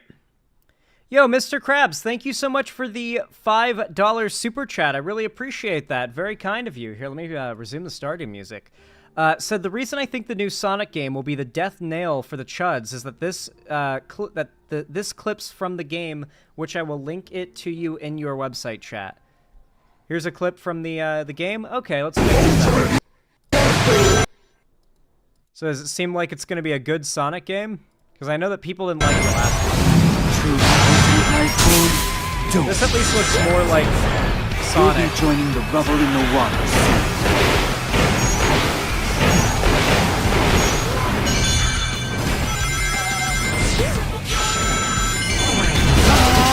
Yeah, and you get to play your Shadow. Why isn't it Keanu Reeves?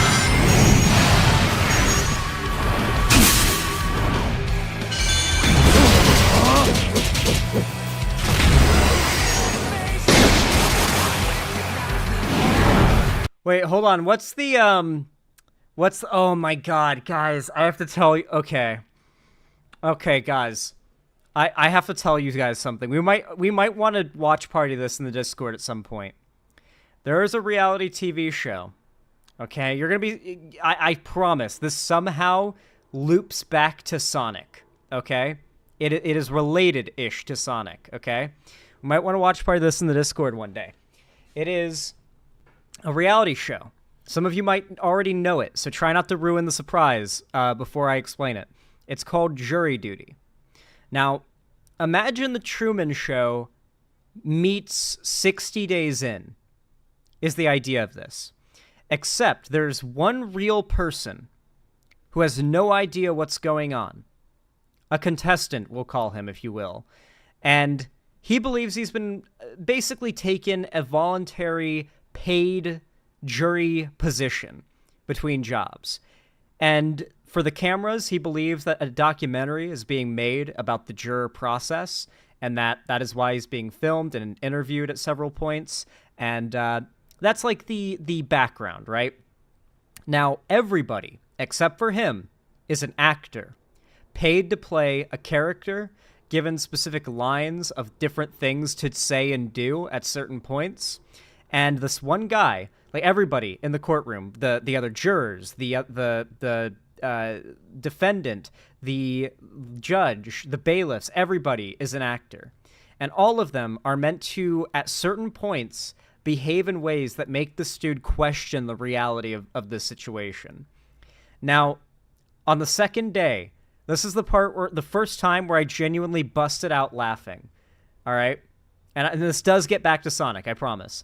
On the first day, for an example of what this show is like, there is this old guy who doesn't end up talking to anybody. He's very quiet. He's very reserved, noticeably so, but randomly, out of nowhere, on the second day, he exchanges the first words he's exchanged with the real dude, the contestant, at all throughout the entirety of this 2-day thing so far. He gets up, puts his hand on the contestant's shoulder, and says, "I'll be right back. I'm going to go rub one out in the bathroom." And just walks towards the bathroom. And the contestant's just like looking around to see if anyone noticed. And he said it kind of loud, and no one's reacting to what he said. A lot of it is like different jurors having the most fucked up conversations, like just loud enough, whispering just loud enough that he can hear it, and then like just getting his reaction to what, because he thinks these are real people. And so that's what makes it so funny. He thinks these are real people having real conversations, and he's just around for all this stuff. And so the guy gets up, and he walks towards the bathroom and trips, falls, busts his head, fake trips and falls, and falls down. Everyone's panicked and like, oh my god. They call in the EMS, and he gets carted away. Then under the guise of the documentary, they interview all of the jurors. And they start asking the jurors, like, about this guy. His name was, like, Harry or something. Like, oh, what do you think of him? Now, the real dude is just staying quiet. He's barely interacted with him. He only had that one interaction. But everyone else starts telling stories about his life and how great of a dude he was, that you would have to have known him for a long time to know. He started, like, one person says he used to collect bikes from the junkyard and repair them and then give them out for free to inner city kids. You know, he used to pick up cans and donate all of them to recycling facilities after picking them up along the side of the road, and he would donate the money to charity. Just every single person has like a different story of this guy's supposed like amazing accomplishments in life, and then all of them start pulling out little like origami cranes and saying he even made me an origami crane. Everyone's like, oh, I got one too. Yeah, he made me one as well. And then there's the one guy who's a real dude who's like, and what about you? What stories do you have? It just flashes to that one interaction they've had of him getting up, putting his hand on the dude's shoulder and saying, I'm gonna go rub one out in the bathroom. That was their only interaction. Meanwhile, everyone's talking about what a great guy he is, how he made them cranes. And he's like, yeah, everyone else is holding a crane. Yeah, I guess I'm not part of the crane gang, you know? And he's just like very uncomfortable with the situation. It's called jury duty, scapegoat. I was laughing so hard during this bit. Now here is where it relates back to Sonic, okay? This is why I told the story. One of the actors there is a recognizable actor. The rest aren't super recognizable. It's part of the goal of it. But one of them there is very recognizable. And this takes place in LA, so it's believable that a real big deal actor would be there. And it's James Marsden, the actor who plays the human main character in the Sonic movies, like Sonic's dad, I guess you could say. What they do with his character is fucking hilarious. They have him play a douchey, extremely egotistical version of himself. So obviously the real guy recognizes James Marsden. He's like, oh my God, I saw you in like the Sonic movie and stuff. And, you know, he's like a little starstruck, and it's really nice. And they end up being like kind of buddies, right?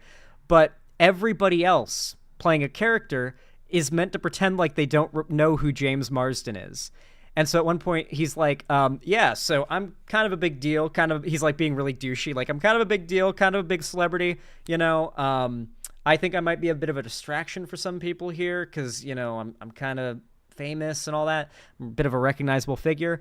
And the judge is like, well, I don't mean to be rude, but I don't recognize you. And does anyone else here? And like no one in the entire crowd recognizes him. And it's like the running joke is that he's super egotistical and thinks he's a massive big shot, but no one there besides the one dude knows who he is and that he's a big actor.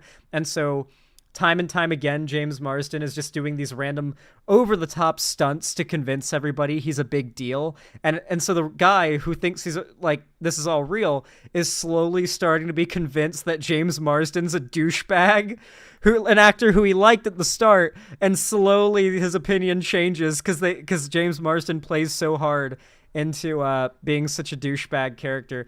Xanderhall, I found a clip of what you're talking about. Okay, let's see this. A chance.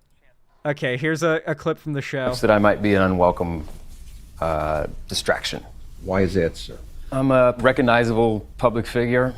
Respectfully, I don't recognize you. I'm sorry. Who are you? That's okay. A lot of people do. My most recent movie is this movie Sonic the Hedgehog, and this gentleman and I were just chatting about it earlier and yesterday, and he's a big fan. That's the real guy. You were talking to this gentleman. Did you stand up? Do you know who this fella is? I do, yeah. It took me a little bit to notice him yesterday, but I recognized him, yes. What has he done? He's done X-Men, Sonic, he's in Hairspray, 27 Dresses, Death at a Funeral. Last one. Have you seen all those films? No. He's whispering more things he's been into him. Okay. Do you think that him sitting would be a distraction? Not for me, no. With all due respect, I don't. James Marsden wants badly to get out of this, so he's like super betrayed. It's so good. The running joke is that James Marsden is trying to use his fame to get out of jury duty the whole time. I don't think you'd be a distraction either. So why don't you both sit down? It's such a good fucking bit. I love it, dude. So yes, it does somehow relate back to Sonic, that entire Stunlock bit there. Oh man, we might want to watch party that one day in the Discord. That could be a good idea.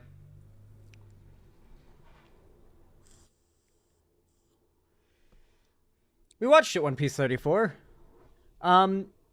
Thank you for the $5 super chat, but I gotta read more donos. We gotta move on.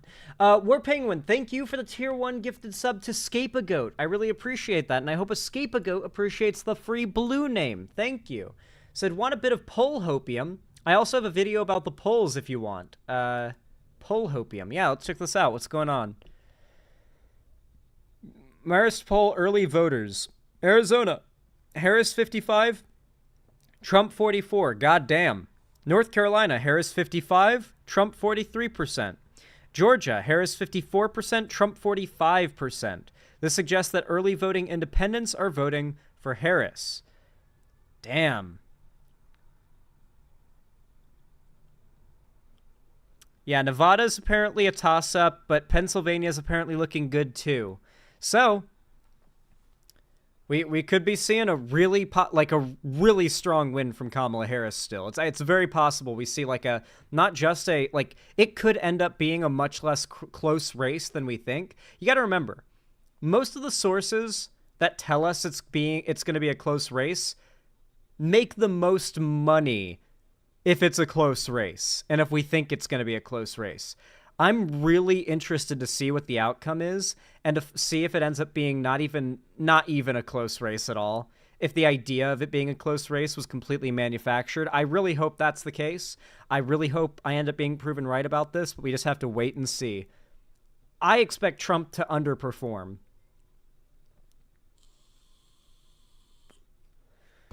Oh, Polish people copium would have been funny too, Michael McNally. I am pretty racist against Polish people, yeah. Not really against the people, mostly their names. Their last names specifically. Polish last names are annoying to me.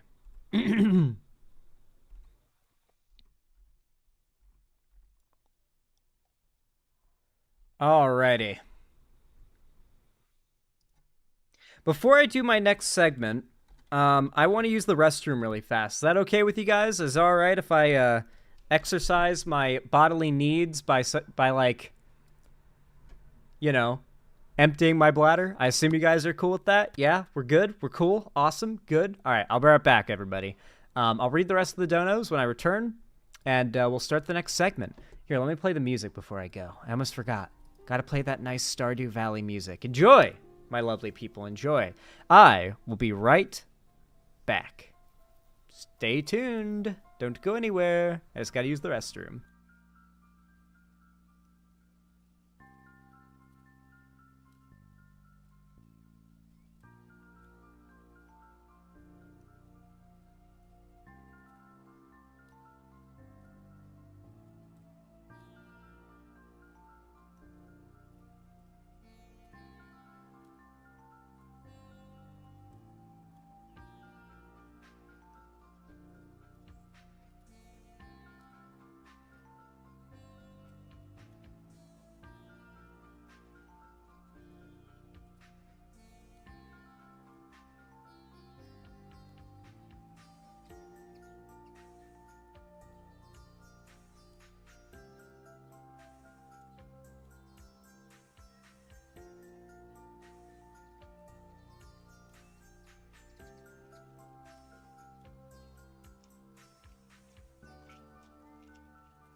I'm back. How you guys doing? What's up, Perry Icefire? You liking my mewing?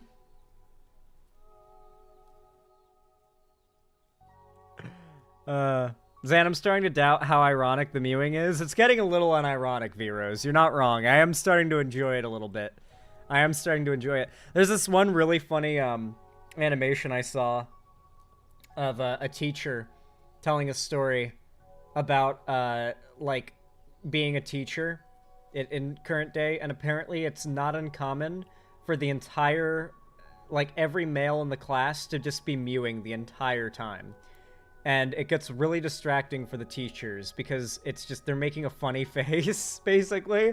But it's like really not uncommon for every male student in the classroom just be sitting there.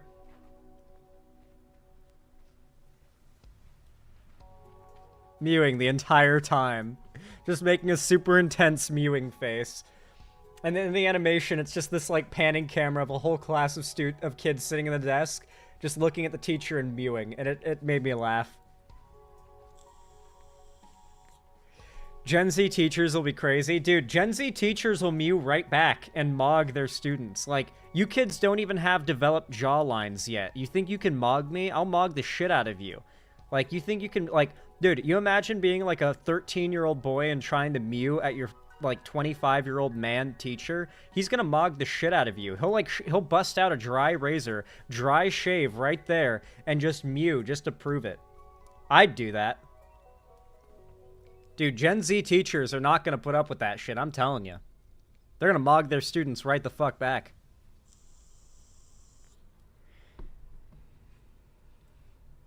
My girlfriend is a late millennial teacher and she dabs at her students. That's hilarious, King of the Car Park. I love that. I could never be a teacher. That sounds so annoying. I think you could probably pull it off. I think you could do it. I think you can make it work. I honestly think I'd be a great teacher. Considering I'm able to handle you guys, I think I could be a fantastic teacher. Until I'd get annoyed. Maybe then I'd just be like, guys, Man, I had to go. Zan, no, kids are different. You guys make me wonder sometimes if all of you are kids, to be honest, because you guys can be very much like a class of rowdy kids, to be honest. A lot like that. I feel like I gotta calm you down and wrangle you a little bit. We are very mature. Sure, yeah, cool. Anyway, Slashy, thank you so much for the tier 1. Give us up to CoinDog. I really appreciate it. And hopefully, CoinDog appreciates the free $5 donation. Or not $5 donation, the free tier 1 sub. Said, derpy.me/chud dude. These people have a humiliation fetish. They constantly get mocked. Also this. What is this? What? What have you sent me, Slashy? I don't know if I want to go to this site. When I tried to click it, it gave me, like, an error loading it. I don't know if I want to load that site. I don't know what it is, but I don't know, Slash. You'll have to tell me what's going on there, because I'm not clicking it. Not after the weird fucking loading error it gave. And that I don't recognize the site either. Anyway, PepperT21, thank you for the $5 donation. I really appreciate it. Very kind of you. Very base. Said, I am the arch-druid of neo-Shintoist hedonism cult known as the Valton, and I decree you may purge your sins by donating to Xanderhall. The sex ritual is Halloween night. Don't forget the pumpkins. True. True. The pumpkin fucking event will happen in the Discord on Halloween. Don't miss it. The pumpkin orgy! What the fuck? Zan, why do Hassan fans hate you? Well, because Hassan has trained his fan base to associate any criticism of him with, like, derangement or particularly with Destiny's fan base. And so, when you've been trained to believe that simply disliking a content creator is enough of, like, a reason to not listen to what they have to say, it means that you reject any arguments or any, like, ability to see the arguments for why that figure is bad. And that is why anytime I dare to speak out against Hassan, as fast as possible, his fans are like, no, no, no, no, and they get mad at me and try to stop me because they don't want to hear or see any of the shit he said or done or why it's harmful.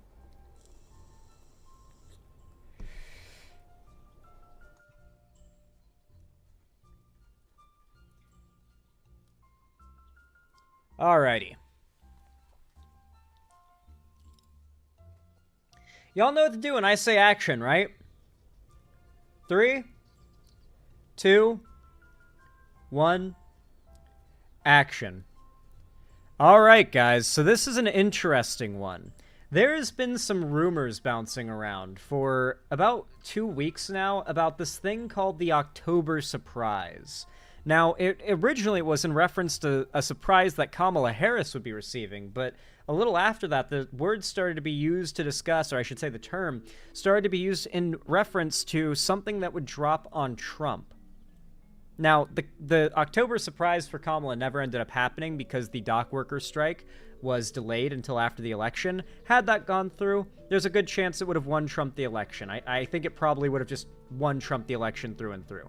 However, it got delayed. So now, the October surprise is in reference to something Trump has been fearing. And when I say that they are fearing something, I mean it. There is, out of nowhere, just been a massive rise in content creators on the right getting out in front of something. Obviously, on the left, there's been echoing rumors of something big coming out, but from the right, they've been immediately getting out in front of it saying that an AI-generated video of Trump is in the works and is going to be passed around, and already preempting their fans not to take it seriously by calling it AI before it even comes out. So, these are the links I tried to send you? Yeah, they were the wrong links before. Okay, yeah, page not found. Yeah, I don't... Slashy. Oh, does this work now? Social media is made for... Okay, good memes. Anyway, as I was saying, the October surprise, big thing. Everyone's been talking about it, but what is it? Like, what is it that could possibly, in the next couple weeks, come out and destroy Trump's reputation? Or at least hurt it enough that it's a big shock to their side. Enough that the Republicans are preempting claims of it being fake. Well, supposedly it's out now. Politico put out a article called "So Is This the October Surprise?" Because we kind of don't know. It could still be coming out. It could be this. We don't know. It could be tomorrow we find out what the October surprise is, and we know it when we see it. But here's the situation. We're 13 days out from the election, and Vice President Kamala Harris's campaign believes it has its October surprise. After John Kelly, Donald Trump's longest-serving chief of staff, warned in a pair of interviews published Tuesday that his former boss met the definitions of a fascist and was certainly an authoritarian, the Harris campaign did everything it could to make sure those comments stuck. Harris, who had planned to spend the morning at the Naval Observatory preparing for her CNN town hall, added unplanned remarks to her schedule. A 3-minute speech from a lectern outside her front porch, or her front door, that was carried live by all the cable networks and will almost certainly be part of all the major evening newscasts. Donald Trump is increasingly unhinged and unstable. Well, actually, let's just find the original, because I watched this this clip earlier today, so I'm just going to find the video clip of Kamala Harris here.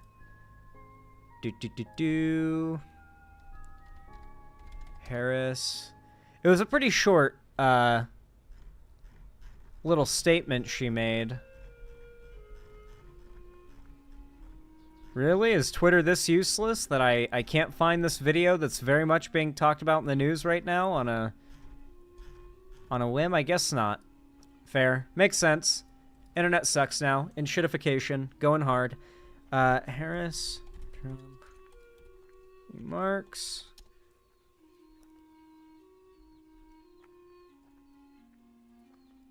You guys know how it is. Way too much to ask of any news outlet to include the video it is reporting on in their article. It's a lot of work. It's so hard. It's so difficult. It's practically impossible, guys. You gotta understand. You're asking way too much of them. We're just asking too much of all these different news organizations. Man, I've turned off all my ad... Turn off? Oh, it's not off. Okay, that makes sense. Fucking ad block on Opera sucks, dude. Like, why would they build it in? It's not even a good ad block. You have to get an Visit extra one to really work. pilestone.com. Wait, see, yeah, now there's an ad playing. All right. We should be able to watch the Kamala Harris clip and right now. We're going to break away from this to take you live to the Vice President's residence for remarks by Kamala Harris. We learned that Donald Trump's former Chief of Staff, John Kelly, a retired four-star general, confirmed that while Donald Trump was president, he said he wanted generals like Adolf Hitler had. Yep. Donald Trump said that because he does not want a military that is loyal to the United States Constitution. He wants a military that is loyal to him. He wants a military who will be loyal to him personally, one that will obey his orders even when he tells them to break the law or abandon their oath to the Constitution of the United States. In just the past week, Donald Trump has repeatedly called his fellow Americans the enemy. My favorite piece of interaction, my favorite dialogue bit from that interaction between Trump and his general was the claim by Trump that he wants generals. So Trump says he wants generals that are like Hitler's generals. And the general he's speaking to replies, Mr. Trump, no, you don't. Hitler's generals tried to kill him. And Trump was like, nah, they fell in line. They liked him. They supported him through thick and thin. And he was like, but no, they didn't, Mr. Trump. You don't want Hitler's generals. Like, he was so baffled that Trump would say this to him, but was also like attempting to correct Trump that, wait, no, you don't want generals like Hitler had. But they tried to kill him many times. Enemy from within. And even said that he would use the United States military to go after American citizens. And let's be clear about who he considers to be the enemy from within. Anyone who refuses to bend a knee or dares to criticize him would qualify, in his mind, as the enemy within, like judges, like journalists, like nonpartisan election officials. It is deeply troubling and incredibly dangerous that Donald Trump would invoke Adolf Hitler, the man who is responsible for the deaths of 6 million Jews and hundreds of thousands of Americans. All of this is further evidence for the American people of who Donald Trump really is. This is a window into who Donald Trump really is, from the people who know him best, from the people who worked with him side by side in the Oval Office and in the Situation Room. And it is clear from John Kelly's words that Donald Trump is someone who, I quote, certainly falls into the general definition of fascist, who in fact vowed to be a dictator on day one and vowed to use the military as his personal militia to carry out his personal and political vendettas. Donald Trump is increasingly unhinged and unstable. Yep. And in a second term, people like John Kelly would not be there to be the guardrails against his propensities and his actions. She's not wrong. Trump learned from the first time that if he doesn't hire people that are willing to bend the knee and kiss the ring at a moment's notice, that his goals and aspirations won't be met. He will make sure to fill his administration with nothing but yes men that will never get in the way of his achievements and goals for destroying America's democracy. He's learned people like Pence, people like this general, Mark Kelly, that they won't bend the knee to him. He can't hire trustworthy, competent people because those are the people that will act as roadblocks from him destroying our democracy. He's learned that lesson. He won't make the same mistake twice, trust me. Those who once tried to stop him from pursuing his worst impulses would no longer be there, and no longer be there to rein him in. So the bottom line is this. We know what Donald Trump wants. He wants unchecked power. The question in 13 days will be, what do the American people want? Thank you. 13 days away. Great statements from Kamala Harris, but 13 days away, and we still don't know what that October surprise is. So let's continue, I suppose. That was just hours after Minnesota Governor Tim Walz went out of his way to speak to the journalist stationed down the block from the St. Paul polling place where he had just cast his ballot. I think for many of us, the last 24 hours certainly have been a bit shaking with the reporting coming out in the Atlantic, Walz said. Can we find a video of that too? Do we have a video of it? Is this a video of it? It's been reported. Yay! Okay, we've got the actual video. Woo! See, we can get the clips of the actual people saying it instead of reading their quotes. It's been reported that Donald Trump said, I need the kind of generals that Hitler had. It's 12 days now. Don't be the frog in the boiling water and think this is okay. As a 24-year veteran of our military, that makes me sick as hell. And it should make you sick. Folks, he's cooking. The guardrails are gone. Trump is descending into this madness. A former president of the United States and the candidate for president of the United States says he wants generals like Adolf Hitler had. Think about it. And he already has the Supreme Court in his pocket. They've effectively given him full immunity. If he's elected again, he will appoint up to 3 more Supreme Court justices. Horror scenario. And God knows there's not a single spine in the Republican Party in Congress that will stand up to him. You know that. Damn! He's cooking, dude. He's fucking cooking. I love Walz, dude. I love him.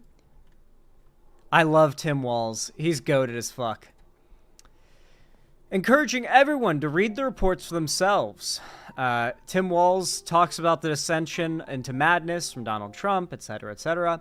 The Harris campaign also quickly pulled together a 10:30 a.m. press call with retired U.S. Army Brigadier General Steve Anderson and retired Army Reserve Colonel Kevin Carroll, who stressed that the people who know Trump best are opposed to him. Not to mention the dozens of X posts that campaign staffers have fired off in the past 24 hours on the matter. Former Obama 2012 campaign manager Jim Messina, an informal advisor to the Harris campaign, said in a post on X that Kelly's decision to put his comments on the record is as close to an October surprise as you can get. Trump's own former top aide issuing a dire warning, never seen anything like it. The problem is that kind of thing, as big of a deal it is to anybody who knows anything about politics, Trump supporters are not politically aware people. They follow people that, like Tim Pool and Alex Jones, in large numbers. People whose entire grift is pretending like they've done massive amounts of research and know what they're talking about, but it's all bluffs. If you've ever seen, like, I think Vosh has done a pretty good job, but I would say probably the best performer debate-wise with someone like Tim Pool, for example, would be Destiny. He generally knows every document that Tim Pool will try to reference and lie about, and it's like, oh, I actually have read that, and calls him out on the bullshit. A lot of conservative pundits and the most popular conservative politicians market themselves and capitalize heavily off of the political illiteracy of their follower base. The Republicans do not have a proper political education, and that is why the idea of a top general of an administration calling out directly so vehemently a presidential candidate they worked under is such a massive deal. I don't know if his supporters recognize that for what it is. Maybe the median voters do, but man, I don't know. I worry there is nothing that could be a big hit to his overall follower base. I don't think he's going to win, but I don't think he's going to, just lose a massive chunk of support, in the last month. Unless they just manage to come out with a full, undeniable account and charges of him, diddling kids or something. I don't know what could be enough. I don't know. His supporters are willing to memory hole anything within a week or two. Hey, guys, remember when literally Trump and Vance admitted that the Haitian dog eating thing was fake? Remember how fast that got swept under the rug? How it's not even talked about anymore? It's slowly being forgotten, and they're moving on to the next thing they're going to swear and lie through their teeth is real until it gets fully figured out it's not, and then they'll move on to the next thing and memory hole that. just over and over again, and the supporters fall for it. It's almost like a game for them, I feel like. But as Messina rightly notes, the current political and media environment renders almost obsolete the not-so-distant reality of an unexpected yet cataclysmic event shaping the final weeks of the campaign. To be clear, the substances of Kelly's declarations may not even qualify as much of a surprise. Trump's admiration for strongmen and even the Nazi regime, based on similar background attestations from Kelly, and other generals and former Trump cabinet members have already been described in news articles and books on his presidency. In the closing days of this campaign, Trump himself has spoken repeatedly of the enemy within, presaging a dark future of possible purges and who knows what else. Like Trump is proudly screaming these things. Like, he is not trying to hide the fact that he wants to turn the military on this enemy within that he keeps talking about. I don't know if you can really call out the obvious with Trump anymore and consider it a big hit. His supporters know. Xander Hall, there's a rumored video of Trump touching a donor's young daughter coming soon. The video's already been made public, and it's not very spicy, guys. It's not. It looks bad when you slow it down, but in real time, it comes off as a pretty hard grasp. Zan, it's not the one. It's not that. Because Twitter was blowing up with that one video where he, like, shakes the hand of the one girl, and it kind of looks like he's leaning in to kiss her if you slow it down. But then she walks away, and when you watch it in real time, it's like half a second, and she walks away. So it's just like, I don't know. So apparently Trump groped the teenage daughter of a major donor, and the video is going to come out, and the Republicans are already claiming it's fake, so maybe that's the October surprise, but take it with a grain of salt. I don't think that's going to happen. I think that video is what everybody is thinking of when they refer to it, and it's just not as damning as you would think. At least not as damning as I assumed it would be when I heard of it, you know? But the New York Times decision to publish the audio of Kelly's conversations did break fresh ground, putting these well-worn but heretofore second-hand critiques on the record, and the four-star general's own gravelly New England patois. In the recording offers Harris's campaign new fodder for paid ads, which could be forthcoming. What's unclear is whether this will make any difference. Although the universe of remaining undecided voters is relatively minuscule, the race for the White House appears to be so close that any little thing that tips the balance in the final days could end up deciding the outcome. And Harris, to the consternation of some Democrats, has increasingly focused her closing argument on the unique threat her opponent poses to American democracy, a central message of Joe Biden's now defunct campaign that she, in her first frenzied weeks as his replacement, mostly eschewed in favor of a more forward-looking, optimistic pitch. Yeah, but I don't know. Is scaring people about how bad Trump is going to be the most effective? It might be. I mean, you got to remember, Trump had the lowest approval rating of any president in history, I believe, when he left office. So that's been memory hold, but if you can unmemory hole it, that's a pretty big deal. You could argue that fact is what lost him the election in 2020 itself, you know? The Kelly comments provide Harris with new ammo to make the argument, but some worry that it's an argument many still on the fence have nearly a decade of Trump-dominated politics won't find persuasive. And the more time the vice president and her campaign spend talking about Trump, the less time they can devote to outlining her own policy goals and rebutting Trump's caricatures of her as a failed border czar, and San Francisco liberal intent on pushing the country even further to the left. That said, the clearest indicator that these latest comments could have an impact may have come from Trump's side. Fox News, which focused far less on the story than CNN and MSNBC did, referenced Jeffrey Goldberg's piece in The Atlantic, but mostly ignored the NYT story featuring Kelly's audio. And Trump's running mate, J.D. Vance, opted not to take questions from the national reporters traveling with him in Nevada, a shift from his typical accessibility. I'm sorry, I have major mushmouth right now. So yeah, it looks like this might not be it, but if it is, then that's really disappointing. I really don't know if these median voters can be swayed. I really don't know. Like, I think they're just going to make their decision by doing eeny, meeny, miny, mo on their ballot when they go in to vote, if they vote at all. It's really just insane to me how many Americans are still undecided. How can you still be undecided? The fact is, the right loves undecided voters. A voter, any vote that isn't for the Democrats is a vote for the Republicans. And even the Republicans notice this. So even if they can't win votes for themselves, if they can take the Democratic nominee down with them for a voter, that's ideal. Like, a non-voter is more valuable to the Republicans than, I mean, even dedicating a ton of work to getting someone to stop voting for Kamala and to vote for Trump instead. People just not voting at all is pretty valuable to the Republicans, because a vote for not Kamala, or a vote that is not for Kamala is a vote for them, even if it's no vote. And they know that. It's the same thing I've been saying for a while now, why you need to vote blue no matter who, because if you just don't participate in voting, you've basically just cast your vote for the Republicans. A non-voter is not the same as an undecided voter. No, Jake Lind, I know that. What I'm saying is the Republicans love undecided voters. If they can get people to just essentially believe that there is no difference between the candidates, this idea that, like, all politicians are scumbags across the board, it's all equal, why even take part in voting? And not in, like, the weird, like, lefty way, but in that, like, libertarian, I don't get involved with the government because I don't like it or trust it way, and my vote doesn't matter anyway type mindset. Conservatives love that. That toxic, I don't want to get involved with voting because my vote doesn't matter anyway mindset helps the Republicans, because it's not a vote for Harris, it's a non-existent non-vote.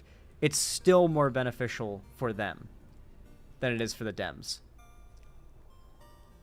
Releasing such a video might damage Trump, but might turn the young woman into a target for the MAGA base. That's true, Dead Meat, Zukalik. They would attack the young girl that Trump, like, groped as revenge for Trump having done that and it harming his chances of winning it all.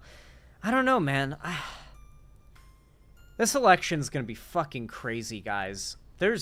I'm really excited for it to just be done at this point, because I'm getting more stressed over it day by day. Like, there's days where I wake up and I feel like Trump is, like, destined to win. There's days where I wake up and it feels like Harris is going to have it in the bag. It's just, man, the way the election looks like it might go swings back and forth every day. And I feel like that's kind of the media's intent. Like, once again, I've said this before, but every source claiming it's going to be a close election makes more money from it being a close election. I really hope we find out it wasn't anywhere near as close as we thought on Election Day when the results come in, and we can finally know that these claims of this sort of, like, fear-mongering about every coming election isn't necessarily as trustworthy as you might think. Because if it is, then it means that there are still a lot of Americans who support Trump, and that's a scary thought. I'm hoping to see Trump's worst electoral performance ever. I'm hoping for him to get the least amount of votes he's ever gotten, to lose the election, and also the popular vote, just to get the least amount of votes he's ever gotten. I'm hoping for this to be his weakest performance. Anyway, with all that said, if you enjoyed this segment, please consider leaving a like down below. Every like is free. Every thumbs up pushes my content in the algorithm to new people in real time, forcing YouTube to do so, by the way. It really does help a lot, as does commenting down below to let me know what you think of the video, as it actually kind of compounds the benefit of every single thumbs up. And on top of that, you can subscribe and ring the bell icon to turn on all notifications so that YouTube actually tells you when I go live or upload a new video, if you didn't know that already, because if you don't, they won't. You can also follow my social medias, linked down below in the description if you want to see more stuff from me, and don't forget to join my fan Discord as well. It's the main hub of my community and fan base, and it's totally free to join. Once again, link down below in the description. Weekly, I host gaming events, call-in streams, or watch parties in there. In fact, tomorrow night, I'm going to be hosting a watch party of the next 3 episodes of Season 1 of The Walking Dead. It's going to be a great time. We're getting into the spooky mood, getting all Halloween-moded, and, yeah, I also announce all my new upload streams and new videos there. So if you don't want to miss anything, make sure to join the Discord. It's where everything is going on. And finally, if you want to support me directly, help me keep a roof above my head and the lights on here at the Xander Hall studio, then consider donating, subscribing, or gifting a sub on my website, xanderhall.com/live, or supporting me financially through YouTube, Twitch, Streamlabs, Stream Elements, Patreon, or buying merch at the Streamlabs link down below. But regardless of how you support me, thank you so much for watching. I really appreciate it. It means so much. Even if you're a lurker and you're just watching segments, just on the side, not even saying anything, thank you for watching, and I hope to see you again. Nice. How'd you guys like that segment? I feel like it came out pretty good.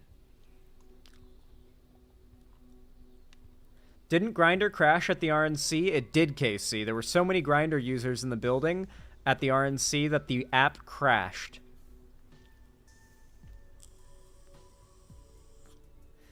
That is genuinely hilarious, by the way.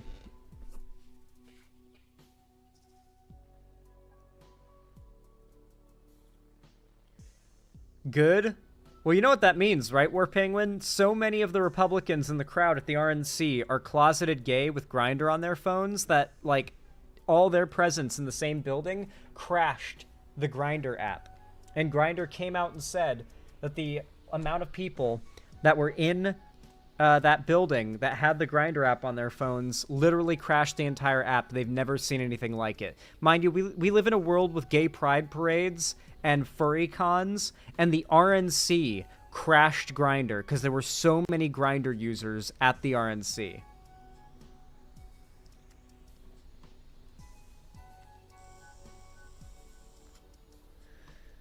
That should have been bigger news. It was massive news, to be fair. But the right memory holds these things, but yeah.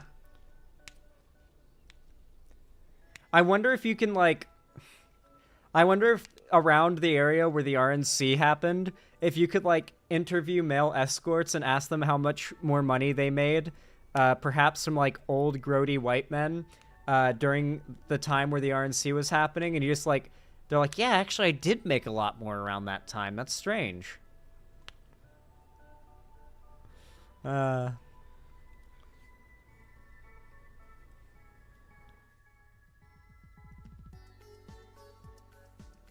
We'll know Kamala Harris won by the end of the night. On election night, you think we'll know? Like, that night? 2020 took a while for us to lock in on the results. That story is false. Is it really, Jake Lind? It was going around a lot. Is that true? Damn. It's one of my favorite stories. It was so funny. It's so believable, too.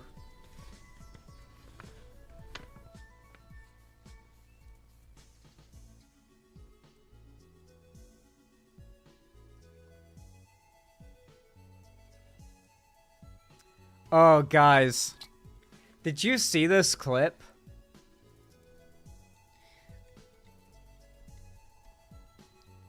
Dude, Kamala Harris can cook. She can absolutely cook, dude.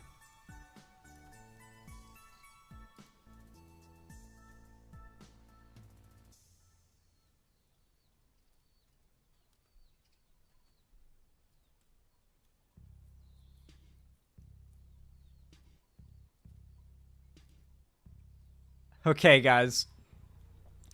Alright, I want to show you guys this. So, I talked about this recently. This isn't a segment, but I talked about this recently. How Donald Trump is, like, one of his biggest points of attack. Like, if you really want to get under Trump's skin, get him really mad, and make him say or do something that's not very measured, then you attack his crowd sizes. Trump's biggest point of ego is the amount of attention he gets. He's an attention hog. And so calling out that his crowd sizes are smaller than Kamala Harris's, which they are when they do events, and that probably means something, to be clear, is a really good line of attack. And Kamala Harris did this a few days ago. Dude, the way she handled these hecklers goes crazy. Watch this.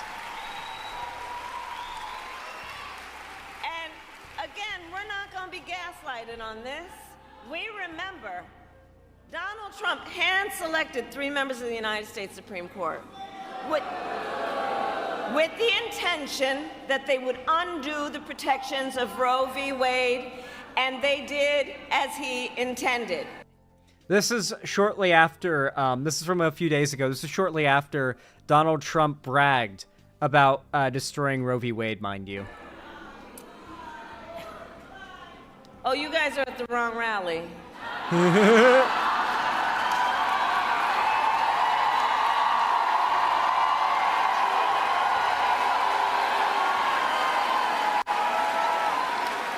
No, I think you meant to go to the smaller one down the street.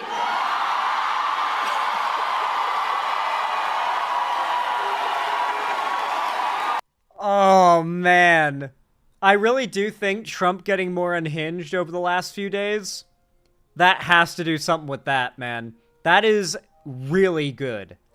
Like, as far as her going after Trump specifically, trying to shake his resolve, that is a really good line of attack. You know it's one of his biggest points of inflated ego is crowd sizes. Remember the whole inauguration crowd size when his was smaller than Obama's and he freaked out about it and he wouldn't, like, allow anyone in his sphere or in his presence to discuss the reality that his crowd at his inauguration was smaller than Obama's? He is he's such an egomaniac about it. Oh, man. She cooked there and didn't even just cook Trump. She cooked those hecklers, too. She's good at handling a crowd. She is great at it. Anyway, King of the Car Park, thank you so much for the $5. I really appreciate it. Very kind of you. Said, Kamala, please give me the best birthday present and win. My birthday is Election Day, turning 29. Oh, hell, that's crazy, King of the Car Park. Election Day is your birthday? Oh, that must make your birthday so stressful every 4 years. Well, yeah, it would be a great present for Kamala Harris to win. Let's hope it happens. Your real present, though, to be fair, is going to be all of the chuds melting down over it. I don't want Kamala Harris to win. I just need Trump to lose.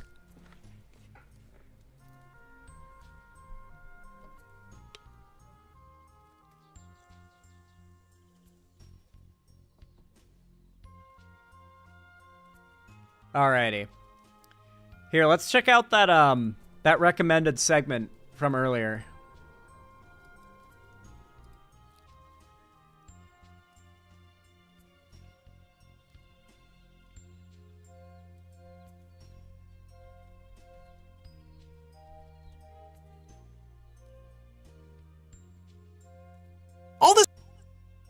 All right.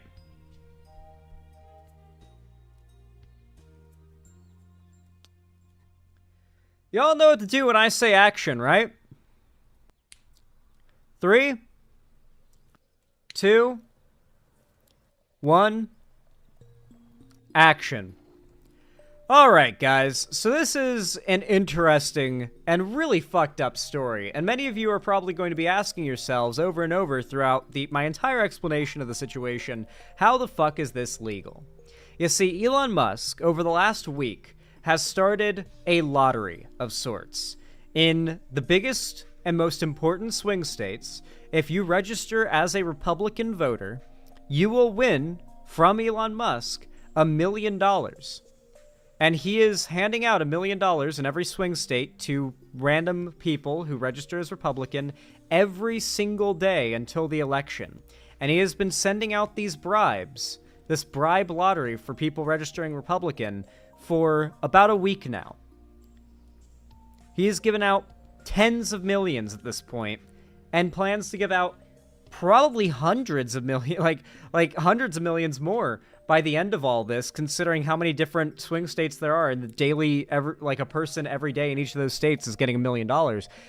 It's going to cost a lot. Like, Elon is clearly willing to dedicate a lot of finances to Trump winning. And in large part, this no doubt has to do with the fact that Trump has promised Elon publicly a position in government if he wins. That's right. Elon won't just be that annoying, dumbass rich guy who posts annoying bullshit and incel stuff. He will be a government official with power over how this country is run. And he will be best buddies with the president. He will have the most power he could have outside of being president himself. we are genuinely looking at a nightmare scenario if he wins, which is why we should probably be looking at the legality of this, like, Elon Musk bribing people to vote for Trump thing. And I actually don't know if this is legal or not. I've heard a lot of debate on it. Is it illegal? Is it legal? There have been a lot of mostly conservatives claiming it's fully legal and not against the law, while there's been a lot of progressives saying, how is this not illegal? How is he not in jail? This is absolutely illegal. This has to be some form of coercion or bribing. But thankfully, the best legal YouTuber, Legal Eagle, has come along and made a video called Musk's $1 million voting lottery illegal? Now, I genuinely have not seen a second of this. Chat actually recommended that I react to this live, so I didn't even get to check this, but I know Legal Eagle's stuff is good, so we're going to hop right into it and give it a watch and see, is Elon Musk bending the rules or outright breaking them? This political advertising never made any sense. Why pay for ads when you can just pay people directly to vote for you? It's brilliant. Cut out the middleman. Why didn't I think of that? I mean, granted, it does seem like buying votes should be illegal. Yeah, well, it turns out that it is. It is very illegal. But nonetheless, Elon Musk is making it rain for Donald Trump. First, he gave the campaign $75 million through a new PAC. Okay, but how illegal is it, though? Because if it's just a fine, then for someone as rich as Elon Musk, that's just a fee for admission, right? But that just wasn't enough. Musk has recently announced some, shall we say, incentives to get people to vote for Trump in swing states. And Musk has announced that every day between now and Election Day, he will give $1 million to a registered voter chosen at random who signed one of his petitions. We're going to be awarding $1 million. Okay, it might only be $1 million to one person per day from the swing states, not $1 million per day to one person from each swing state. So he's not spent as much, okay. But he is still bribing $1 million to people in swing states to register Republican. To randomly to people who have signed the petition every day from now until the election. Doesn't that sound a little bit like a, I don't know, bribe? Well, today we're going to talk about whether Musk's actions constitute a criminal offense, the sentence that he could face if convicted. Mind you, if you're wondering why he says sign petition and I keep saying register Republican, I'm pretty sure to sign the petition, you have to show proof that you've registered as a Republican. Effectively meaning you register as a Republican, then you get to apply for the lottery, and applying for the lottery is signing the petition.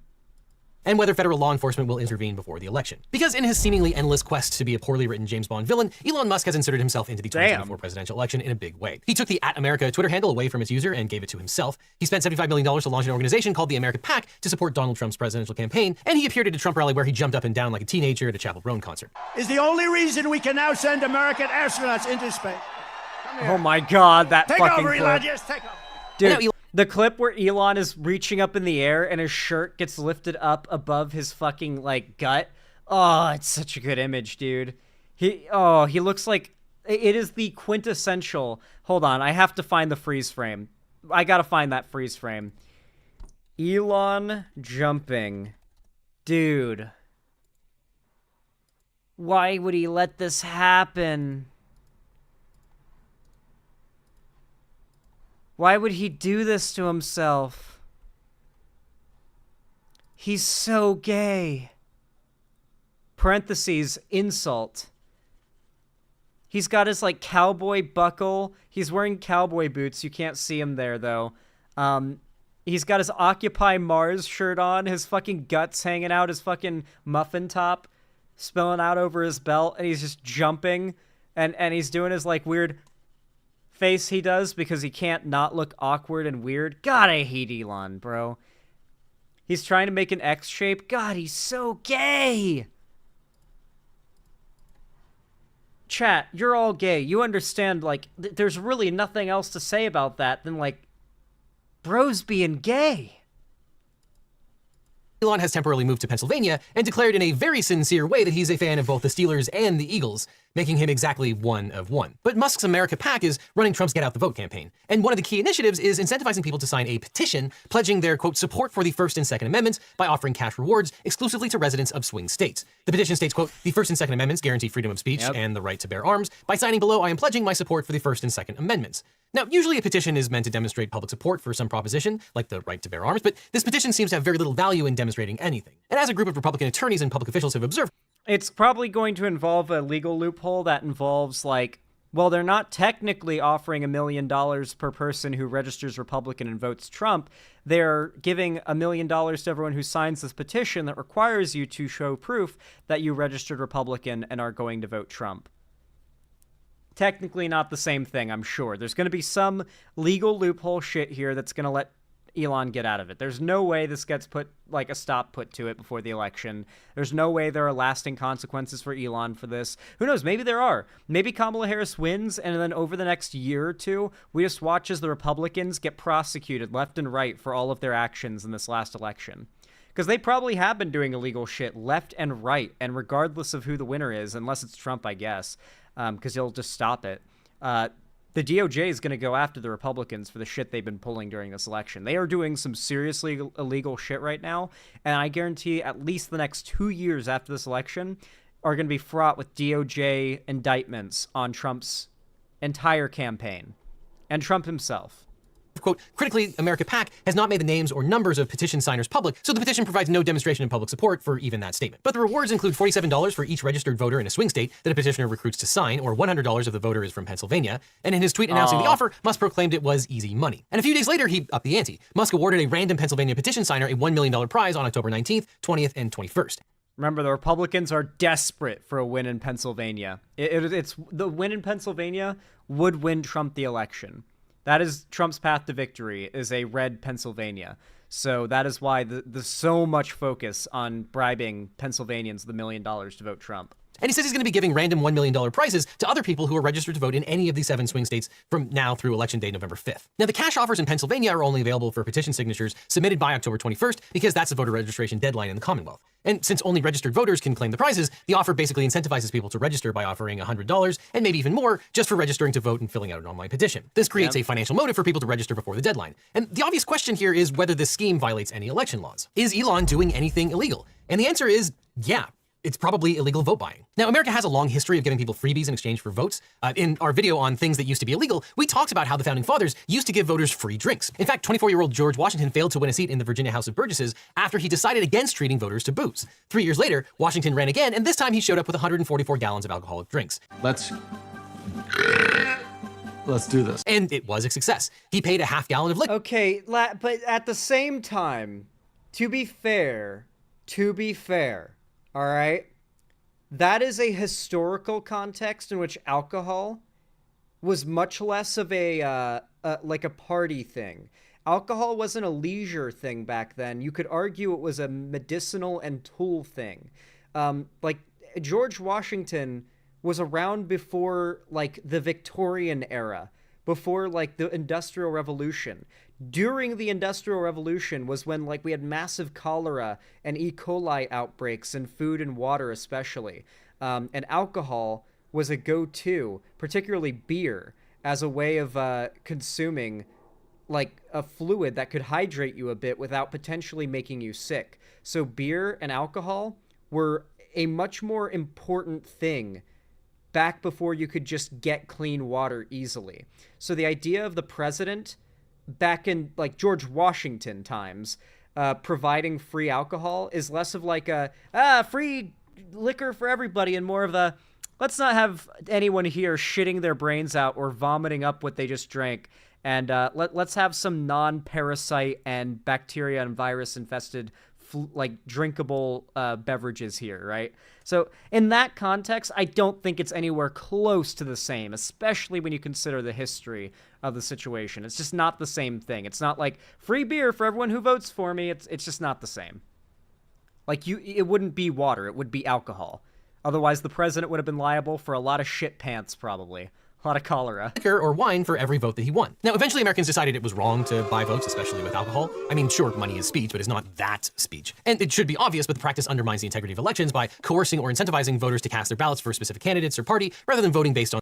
Before clean drinking water was readily available, people drank 6 to 10 times the amount of alcohol we drink now. Thank you, Delancey, who is a doctor, by the way, in chat. Yeah, this is a very known thing among historians, is that alcohol, up until fairly recently in history, was extremely important because, hell, people would drink, like, sips of water and then down hard liquor on top of it because they recognized if they just drank, like, the water from their well, they'd get sick. But if they drank it and chased it with liquor, or use the water as the chaser to their liquor drinks, the liquor in their stomach kills the bad shit in the water in their stomach and keeps them from getting sick way more often. So it's just the experience of, when I'm drunk, I don't get sick from the water I drink, immediately establish the trend of, man, like, liquor is pretty important. And it was for a long time.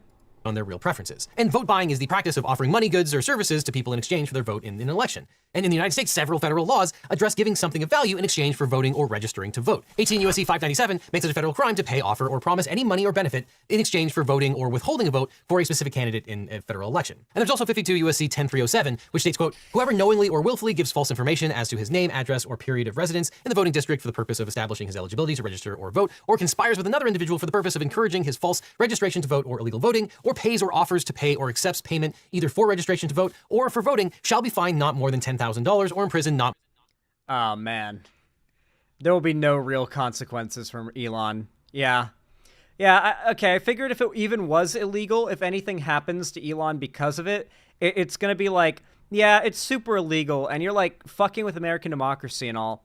$10,000 fine. Basically, a fraction of what he's paying daily to do the crime is the fee to admission for it, unless he literally gets a 5-year prison sentence, which he won't. He won't even get a day. He won't get a month. He won't get a year. He'll get a $10,000 fine. Hell, they might hit him with the very soft $5,000 fine, despite being literally Elon Musk, just because the court systems want to keep from looking biased that much.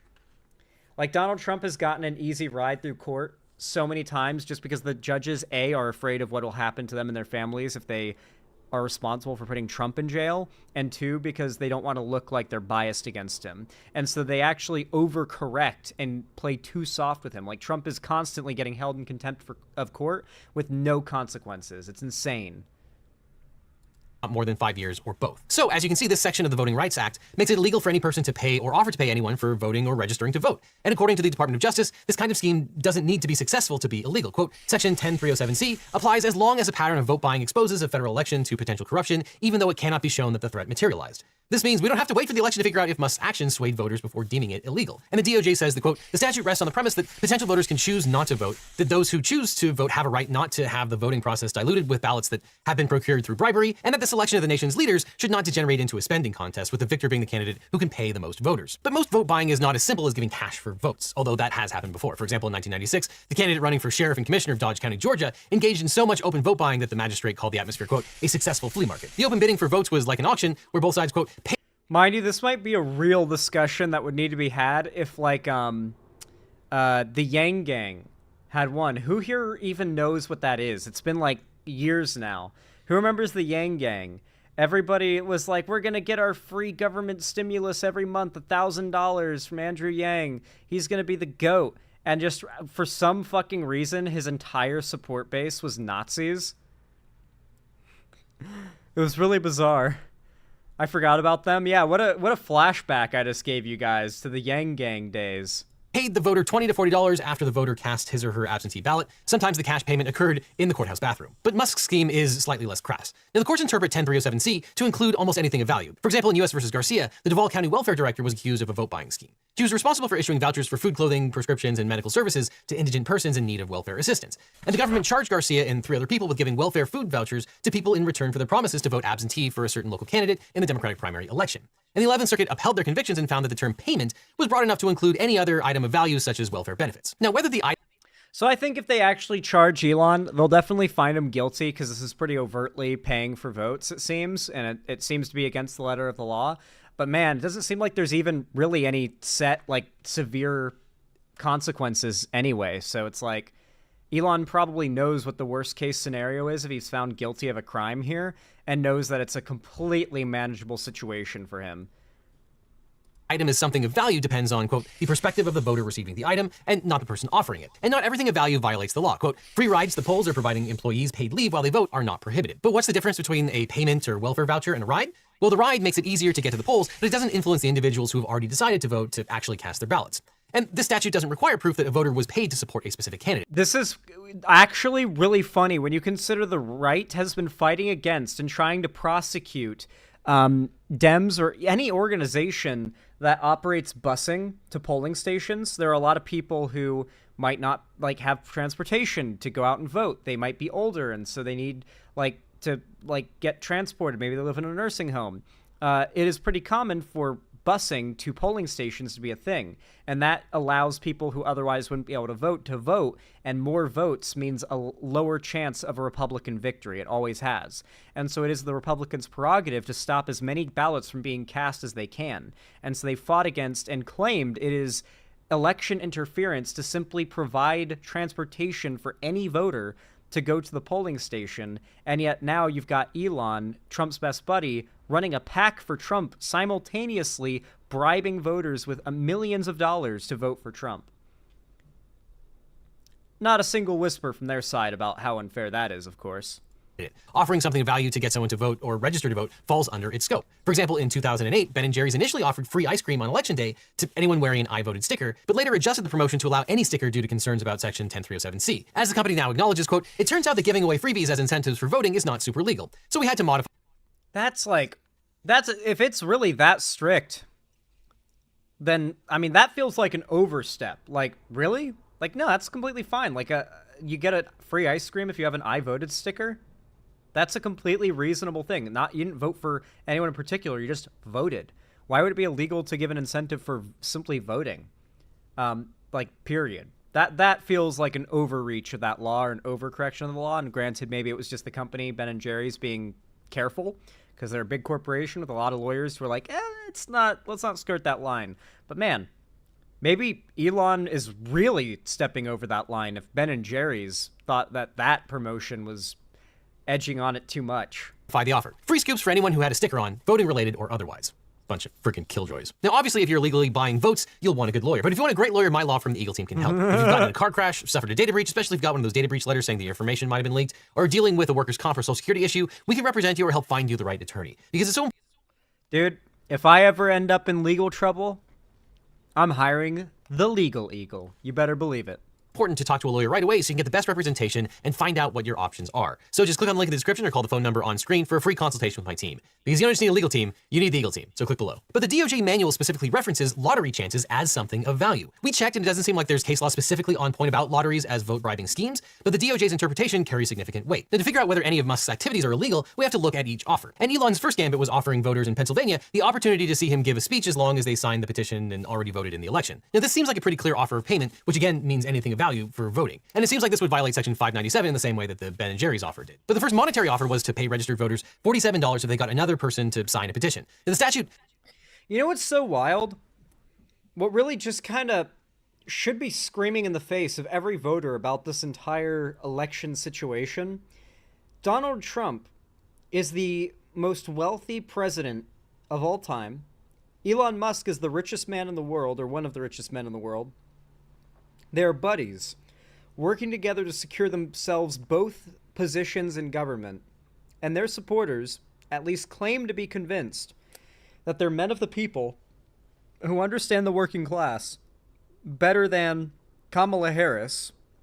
Mind you, Trump, his most recent attack on Kamala Harris was questioning her history of working at McDonald's when she was younger. How are these the people that we've allowed to get away with claiming they're the men of the people when all the people in their party are massively rich, way richer than most of their voters, and now the biggest figures of the party are literally the richest figures in the world in their own areas? Elon, one of the richest, period, and Trump, the richest president ever. Doesn't bar someone from paying others to do campaign work. And another case that involved the Garcia welfare vote buying scheme, that McDonald's thing, it worked on Vosh? What do you mean, War Penguin? What do you mean it worked? Like the idea that's why we were shitting on him earlier? What did Vosh say about the Trump McDonald's thing that was cringe? Did he buy the idea that Kamala Harris didn't work at McDonald's and that Trump somehow has a more working class background or understanding than she does? He said that it made him look less fascist. Well, especially the fact that it got outed as staged afterwards. I wouldn't say so, but whatever, man. Whatever. Dude, listen. I I don't pay attention to the rest of the online left anymore. I'm gonna be real. I don't.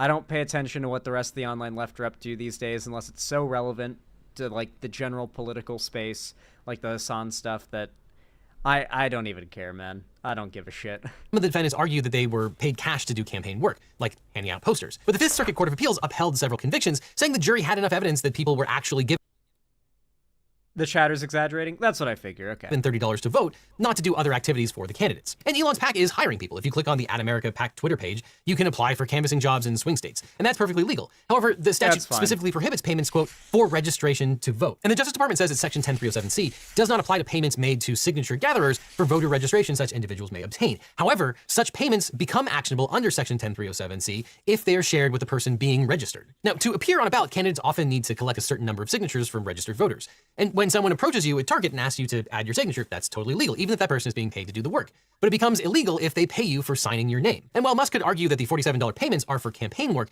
that interpretation is pretty weak because of the voter registration.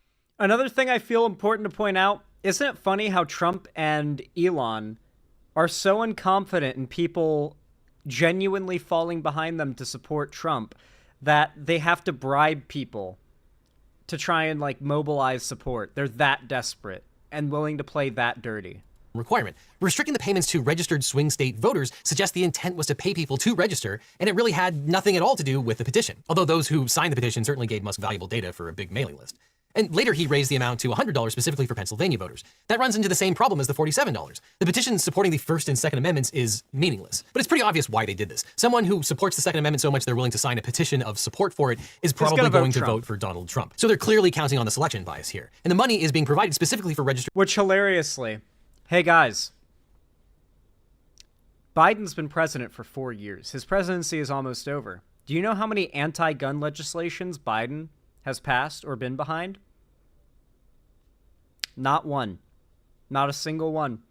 As much as I didn't like Biden's rhetoric about guns, playing into the fear-mongering, he didn't do a damn thing about gun violence or to reduce gun ownership rights.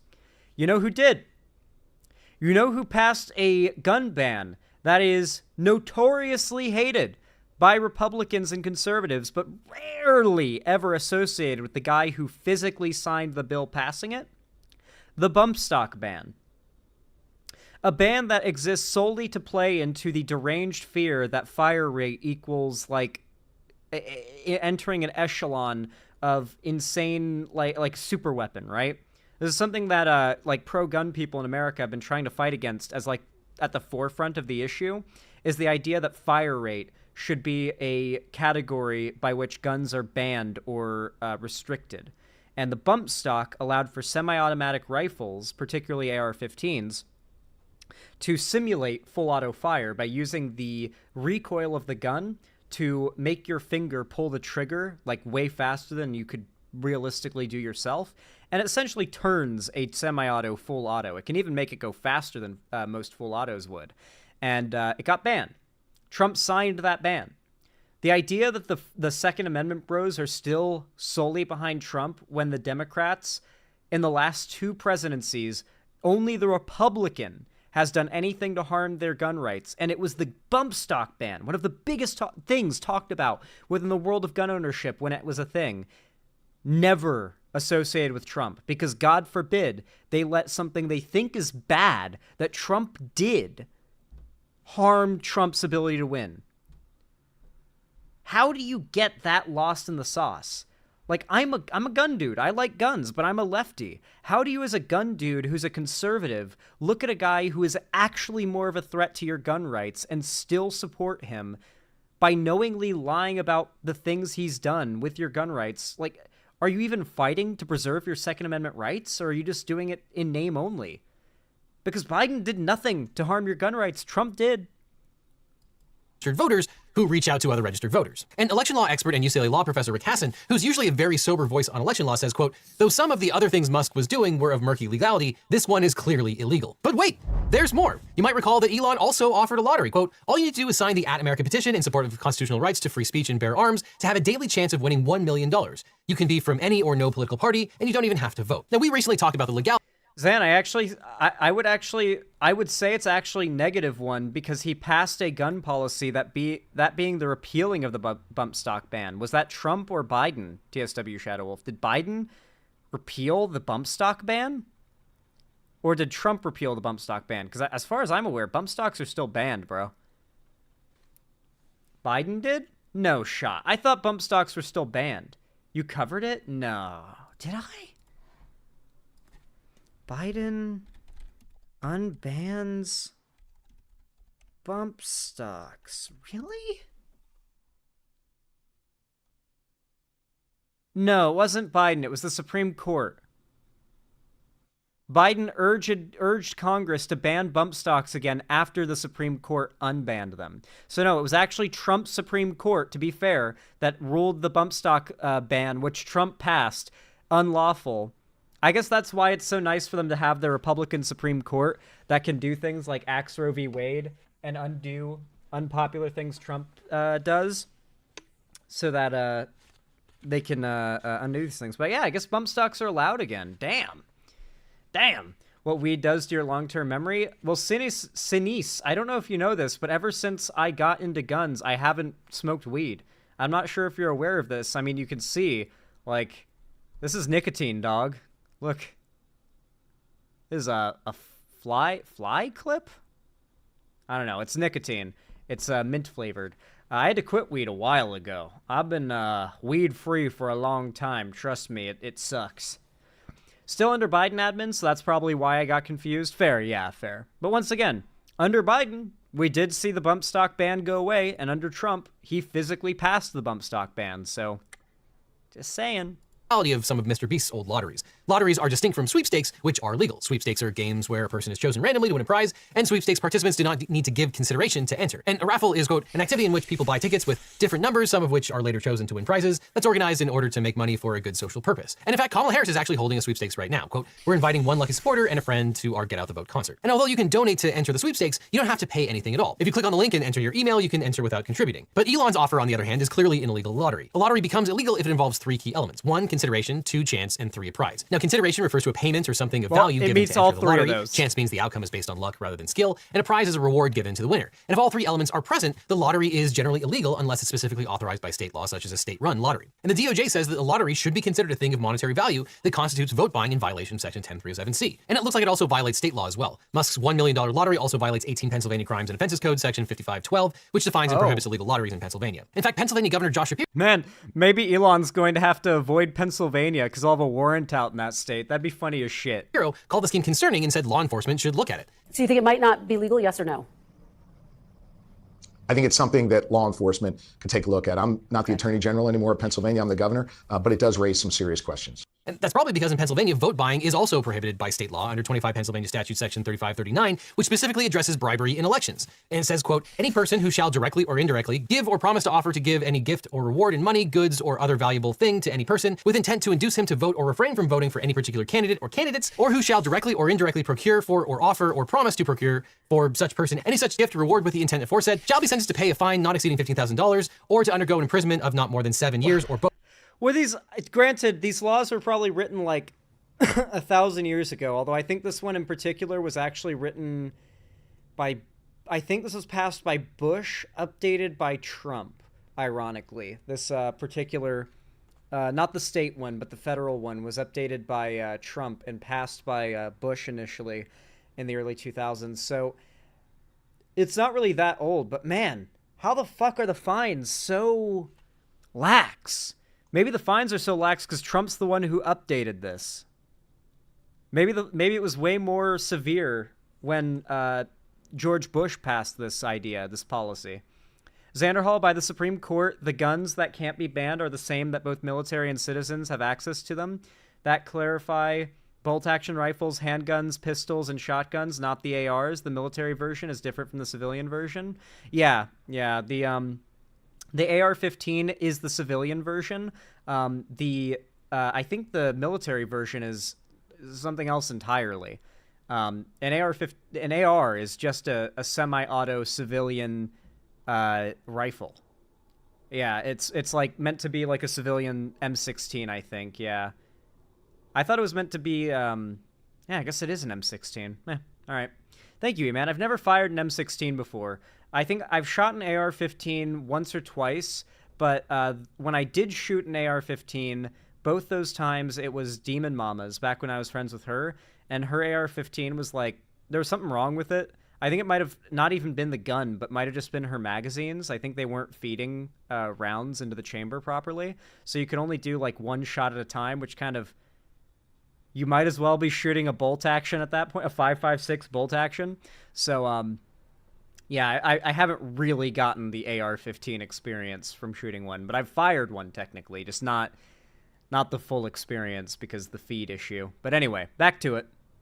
No more gun stun lock. Both in the discretion of the court. Now, that law has a pretty broad definition of what something of value is: a gift or offer to give money, goods, or other valuable things. It also prohibits voters from accepting such offers. That means a person who accepts payments from Musk could be prosecuted for violating the state and federal laws. And that's exactly what happened in the companion case to Garcia. The people who accepted the $30 cash payments of the welfare vouchers were actually prosecuted for participating in the scheme. So if you're one of Elon's $1 million winners, beware. Now, Musk can argue that a lot of the petition signers were already registered. Holy shit. Elon might be throwing the winners under the bus here. That's fucking crazy. Imagine you're one of the people who wins this and you think your life has changed forever, and then like the federal government comes to arrest you.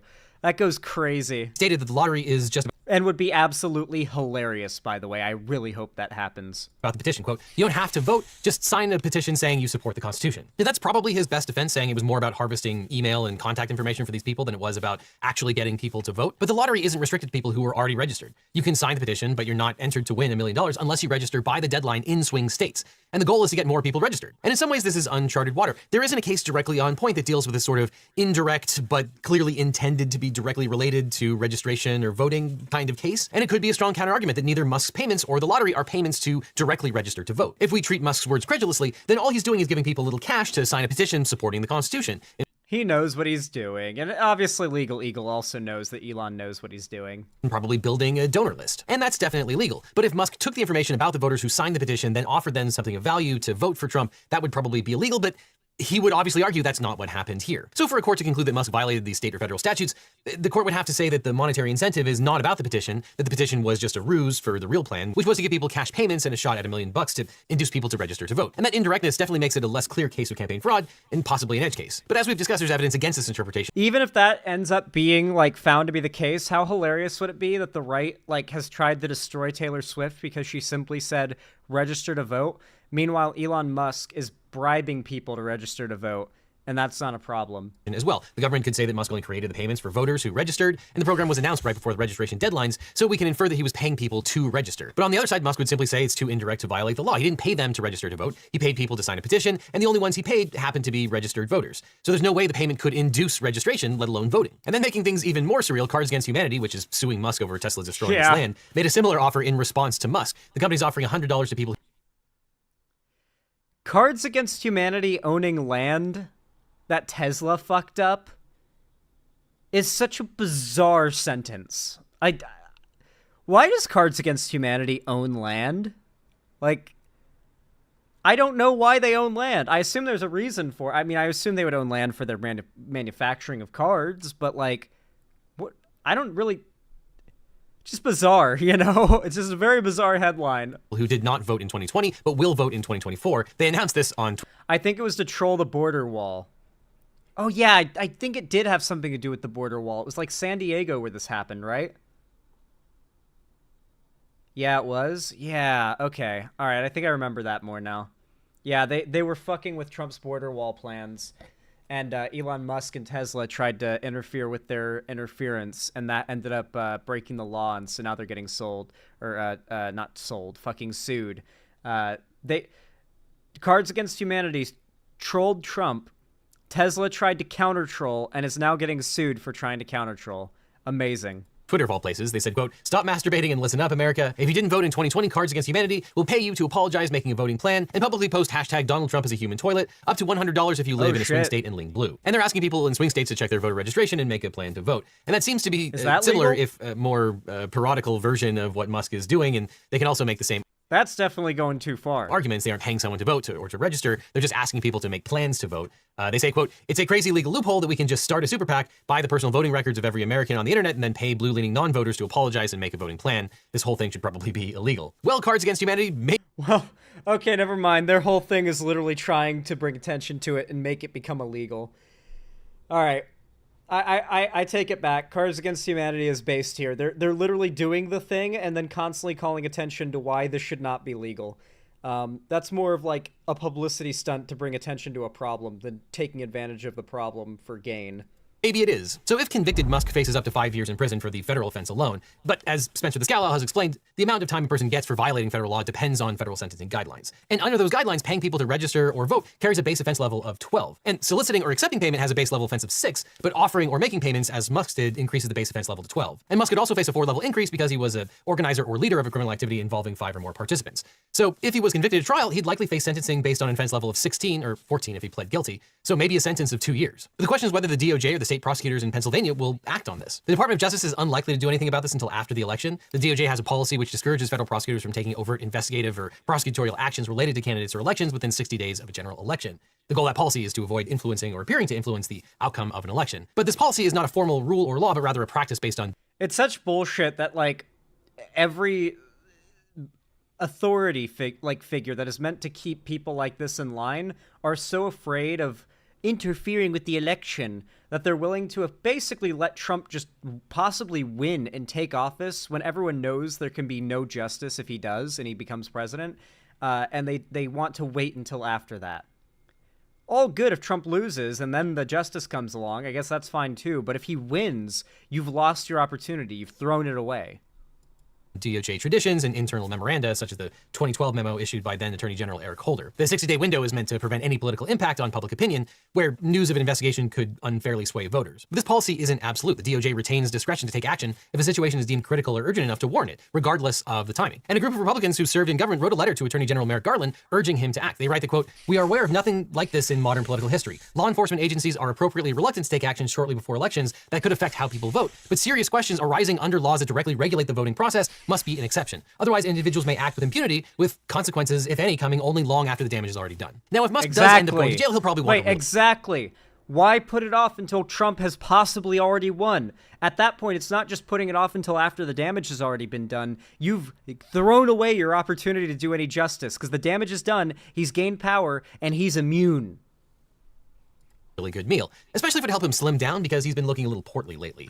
And he'd probably love today's sponsor, Factor, because Factor makes meeting your nutrition goals easier than ever. Damn! Legal Eagle just called, it was either Trump or Elon fat, and then used it as a segue into his, like, diet food sponsor. Not a fat shaming guy, not into fat shaming, but that was fire. You have to admit, that was fucking fire. That went kind of crazy. He cooked there, ironically. He cooked. That's crazy. Legal Eagle is indeed great. I love him. Let's read the comments on this. I'm curious what the response is. Anyone remember last election where they claimed that giving people in line to vote a bottle of water counted as influencing? I do. I do remember that. It's okay. The Justice Department asked him to stop, and they've made it very clear that if he keeps doing it, they will firmly but politely ask him to stop a second time. True. I got 9,000 upvotes. Buying votes is totally okay, but giving water to voters in line waiting 7 hours to vote is bad. Yep, remember that? If Taylor Swift did this for Harris, Republicans would lose their minds. I brought up Taylor Swift as well. Wow, a $10,000 fine. What a steep price to pay for giving away $1 million. How could they ever afford the criminal fines? Yeah, $10,000. What a steep price to pay for giving away $1 million criminally to harm our democracy. Nothing screams freedom of speech quite like offering someone $1 million to express exactly what you want them to. Remember when he tweeted that Twitter should be politically agnostic and should make fun of the left and right equally? Another classic case of there's a fine, therefore legal for a price. Wait, you mean billionaires are subject to the same laws as me? Nah, that can't be right. When I was holding voter registration drives in 2020, I was warned that if I gave out candy, I couldn't withhold that candy from anybody. It can't be an incentive to register to vote. It was illegal, and I could be fined, or at least partisan drives, the campaign could be fined. Yet offering up $1 million at random seems fine for some reason. America shows you that rich people can break laws and nothing happens to them, yet let a person give water to a voter and they'll get arrested. Breaks it down pretty well, these comments, I'd say. Man, Legal Eagle is not the only based one here. It seems so are his subs and his supporters. I actually want to see if there are any chuds coping over this in the comments. What if I sort by newest first?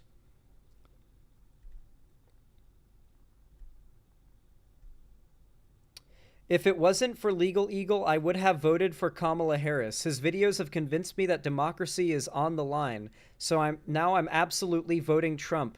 Never have I seen people work so hard to stop free and fair elections. Trump for the win, I guess. From Wild Attorney Land. Let's look at... You know what? Let's stalk this guy's channel. Bro.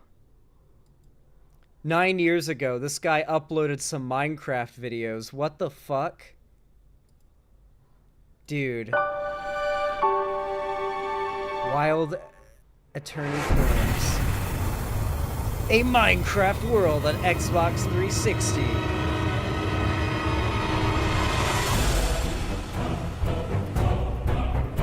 Guys, this dude's gonna vote for Trump. You have to wonder if it's a dead account that was hacked. That's true. That's true. It could be a hacked account. That is definitely possible. You're not wrong. Man, I always love doing that, advertising never made any sense. Like, I always love sorting videos by newest and, like, seeing the, like, really deranged, unpopular opinions and looking at the accounts that post them. Let's see. It's not illegal. He's not forcing their hand.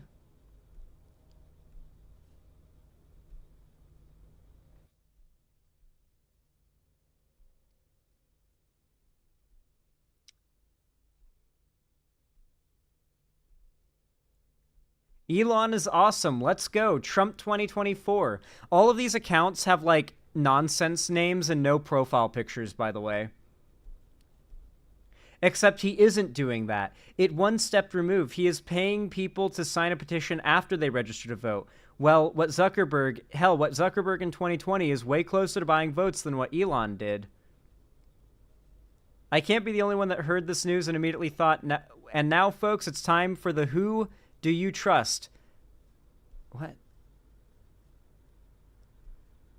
Okay, this comment is incomprehensible.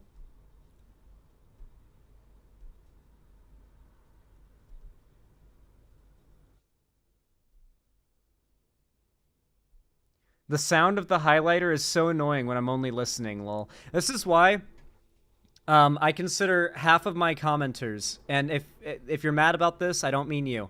I consider half of my commenters like NPCs, basically, because half of them comment shit like this.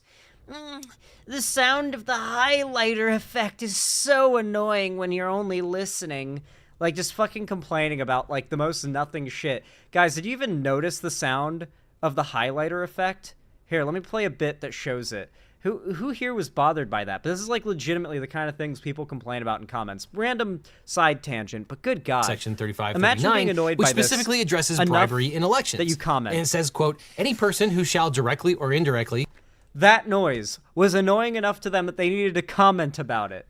Genuinely wild to me. I fucking despise. I despise half of YouTube commenters sometimes. Like, it genuinely is, like, half of my comments will sometimes be just the most nonsense complaints like that.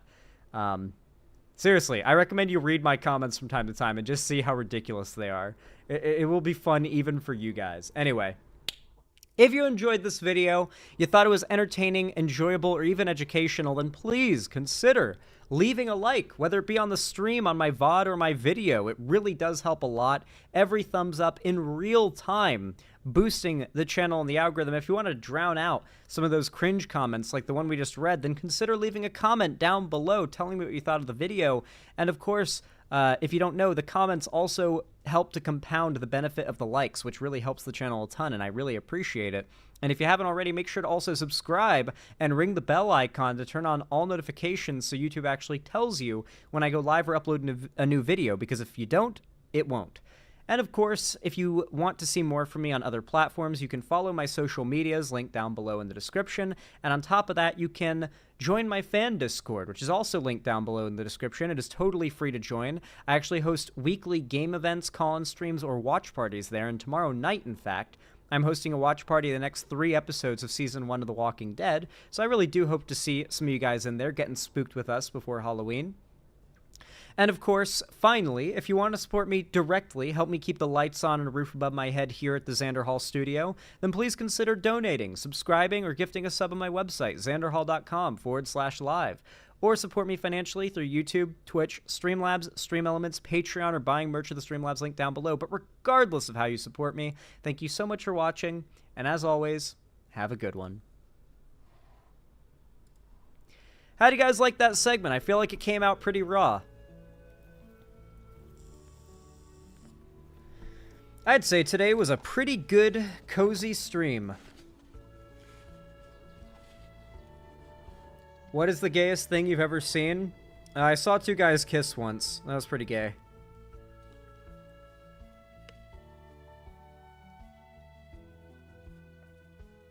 Stream ending in a little bit, for sure, Scapegoat. That was the last topic of the stream, but for now, I'm just going to talk to you guys for a little bit before I wrap things down.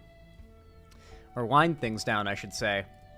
Yo, Oxpecker, thank you for the tier 1 sub. I really appreciate that. Very kind of you. You're based, you're pog, you're epic. Thank you for the $5. It's very much appreciated. Said, did you see the Tucker Carlson spanking clip yet? YouTube link. The weird shit starts around 1:12. Kamala Harris shouldn't have a... Is this going to be segment worthy for tomorrow? I might want to save this for a segment tomorrow. Let's watch the first, 30 seconds of this and decide whether or not I want to save this for tomorrow's segments. Job! She has no skills! How did we wind up with a system where Kamala Harris, you couldn't change the tire on your truck, much less drive it? How did she wind up at the top of the pyramid? Okay, yeah, we're covering this tomorrow. I'm sorry, guys. I would love to watch this all now, but if I watch any more, I'm spoiling myself. So you know what? His squeaky... whiny little ass is going straight in the scroll. That's for damn sure. Cucker. Please post this link in my Discord stream recommendations channel. Please. It gets weird, nothing else to say. I'm covering it tomorrow, dude. I'm covering it tomorrow. God damn. Thank you for the tier 1 sub, Oxpecker. Let me update the dono goal really fast to reflect you guys' generosity. You guys are so kind, so epic, so pog.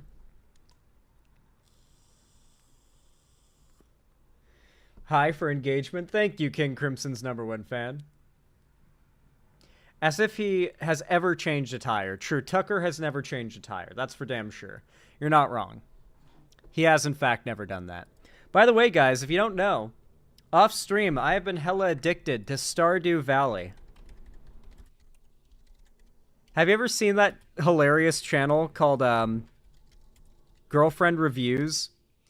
Where she reviews games not as the player, but as the girlfriend watching her boyfriend play the games? It's a really funny channel. And she did one on Stardew Valley a while back, and I watched it yesterday because I'm very much a new Stardew Valley player. And it's pretty fucking funny, especially if you get the jokes. Ever feel trapped? I know that I'm never gonna quit, and then 25 years are gonna go by, and I'm gonna die here. Do you ever fantasize about starting over? Sorry, I'm making a go of it in a new city. But you carved your resume in stone, and the experience that defines your worth is becoming less relevant with every graduating class of corporate servants? I used to be with it, but then they changed what it was. What it was. Now what I'm with isn't it, and what's it seems weird and scary to me. It'll happen to you. So you do everything you can to be better, happier, more productive. Then inevitably backslide and self-medicate with escapism? No chance of escape. Well, have I got a game for you. In Stardew Valley, you play your... This video came out before COVID. Just want you to remember that entire bit written and produced and released well before COVID. We were so naive back then, weren't we? Yourself, a regular, everyday, normal guy who lost sight of what matters most in life, real connections with other people and nature. Luckily, your grandpa dies and leaves you his farm, which has tons of hot singles in your area. There you'll spend the rest of your carefree days doing what you can only dream about doing in real life. Horseback riding, spelunking, tripping balls with a wizard, and having friends. But this isn't a review of Stardew Valley. This is a review of what it's like to live with someone who plays Stardew Valley, and also a review of the multiplayer update featuring our first special guest, Leah B. Most video games let my boyfriend live out his wildest fantasies, like being the commander of a spaceship, being the pilot of a spaceship, or being the designer of a spaceship.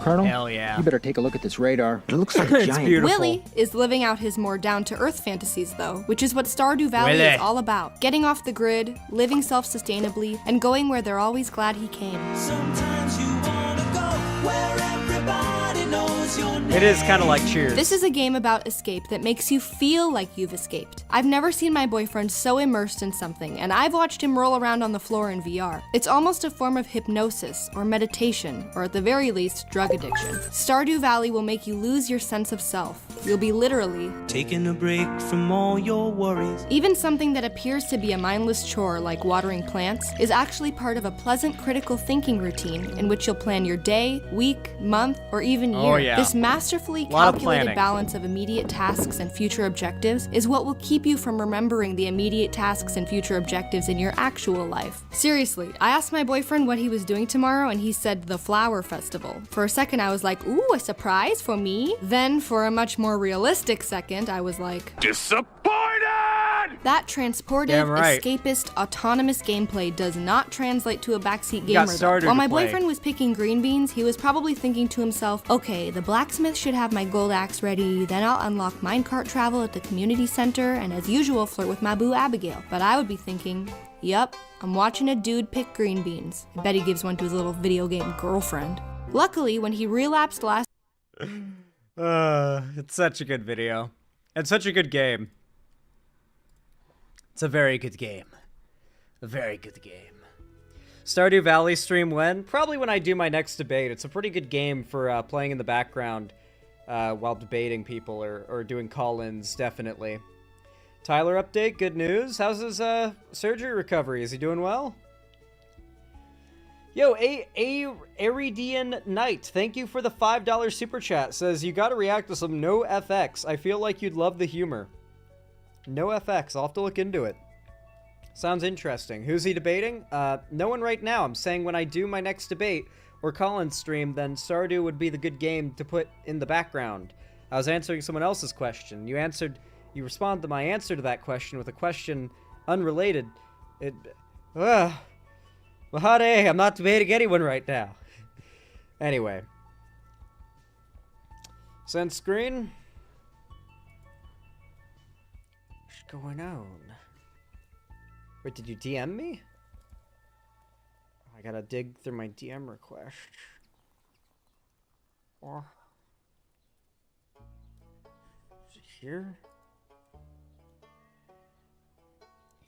Actually, no limping. Spinal muscles just got severed in the surgery and are healing. I have slept soundly for the first time in half a year, Lamau. God damn! Bro's days out of recovery and already feeling better than before the surgery. That's what you like to hear. That is a sign of a damn good surgery and a damn good recovery. Oh, I hate the idea of back surgery, though. It makes my own back hurt.